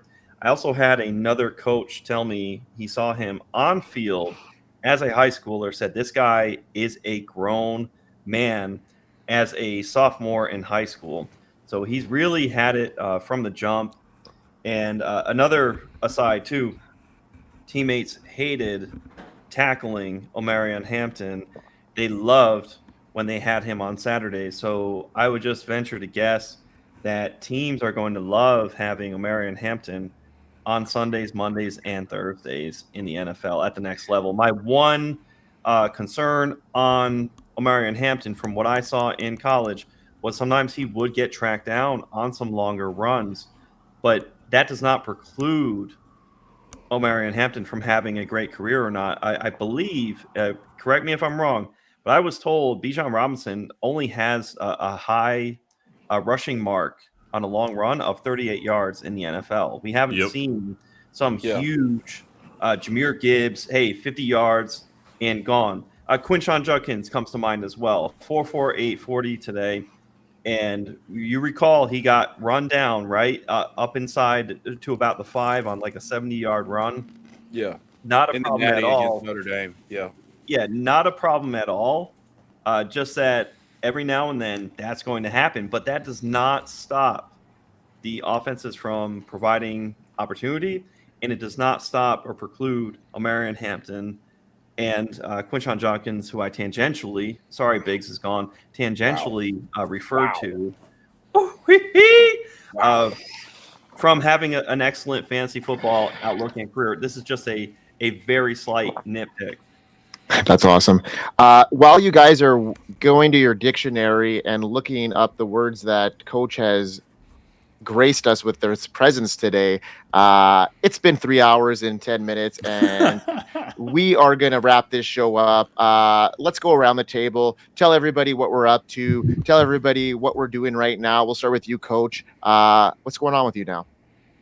Hey, so I've got the Best Ball Night School podcast on the DD Fantasy Football platform with Ed DeLauder, and that's keyed in, locked in. What's fun about doing the Dynasty Pulse is that you get to stretch different muscles, and games inform each other, be it betting, be it Dynasty, be it Best Ball, Redraft, all forms of fantasy football. We talk about January to December. You want to lock in and it really helps being around you guys. So I've got the Pulse as well here on FSAN, and I also have on Monday with you, Mike, Player Profiler News Primetime. Chev has Biggs on another night, so we're the two of us, the four of us collective, have a lot of crossover content. We work as a team at Player Profiler as well, writing on the news desk, doing things on their social media sites. So you have plenty of opportunities to get to me, to get to you guys. And we have the rookie guide that is going to come out. We're pouring a lot into that. One thing I will say, and I just want to compliment, it's the coolest thing, because here we are, we glided through 3 hours. I absolutely love how every time I'm talking to Brian, right? I'm talking to Greinberg, Chev, Biggs, Schultze. I always come away, I get the front row seat. We have an audience of people who watch and dig into what we do. But the beauty is I get to have a front row seat to extra good information, things that I didn't know beforehand, different ways of thinking of something. So that has been the coolest thing. I get to grow while I'm with you all. If you're the smartest person in the room, you need to leave.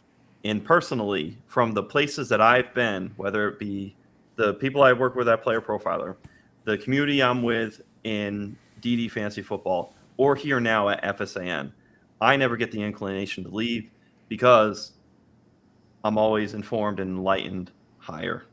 Wow.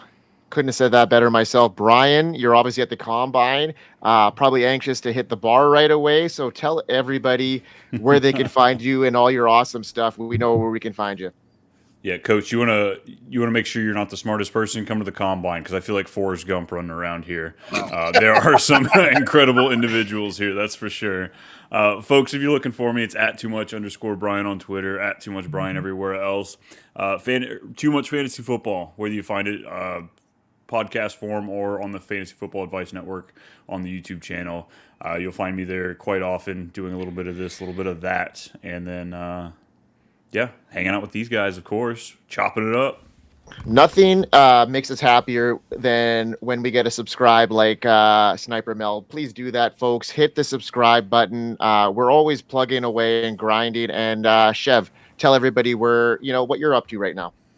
Well, I am the fifth wheel in the Dynasty Pulse on Thursday nights at 8 p.m. ish. Well, I don't know. Whenever we air the show, it's fantastic. You should watch it. It's awesome. I also host Titans Uncovered. I'm about to record another one of those episodes about how I don't want to be sad about making the wrong pick at the number 1 overall selection here. And the whole reason I got into this space is because I started a podcast with a buddy of mine. That's at 2 Guys 1 Pod FF. It's hosted on the Fantasy Sports Advice Network. And With who? yeah, With who? with my co-host. Yeah. Wait, Chev, don't tell me you're a Titans fan. Yeah. You can see. Can you not see that shit in the background right there? I It's was an hoping that was a autographed Panthers jersey. Oh, Now boy. you know why we feel sorry for him. Oh, I don't Yeah. feel sorry for him. I have you're just below a Patriots fan. Oh my goodness. I don't even know what that means, but I love it. You know what? Sniper Indianapolis, Mel. we got a new home there. Sniper Mel, we actually reached this topic about Golden to the Packers earlier in the show, and you should maybe rewind that one. Scroll back. We definitely hit that hour one. number 1. Yeah, we dug deep after that 4.2940 time he ran, and how much of a great fit he would be with the Packers. So yeah, folks, we're gonna wrap it up tonight. But remember, we've got so much content going on the Fantasy Football Advice Network. We got Too Much Fantasy. We've got the Dynasty Pulse. We've got the forecast. We've got Operation Domination. We got FFCK, and obviously our live shows with our fearless leader from the forum on Friday nights with Tyler Bradley. So you guys and girls out there, be sure to hit that subscribe button. We'll be back again, and be sure to follow us and subscribe. And Brian's going to be probably flooding the YouTube channel in the next 24 hours with some awesome Combine content, so be sure to check that out. Yeah, everybody, peace out, have a great night, and we hope you win. Yeah, buddy.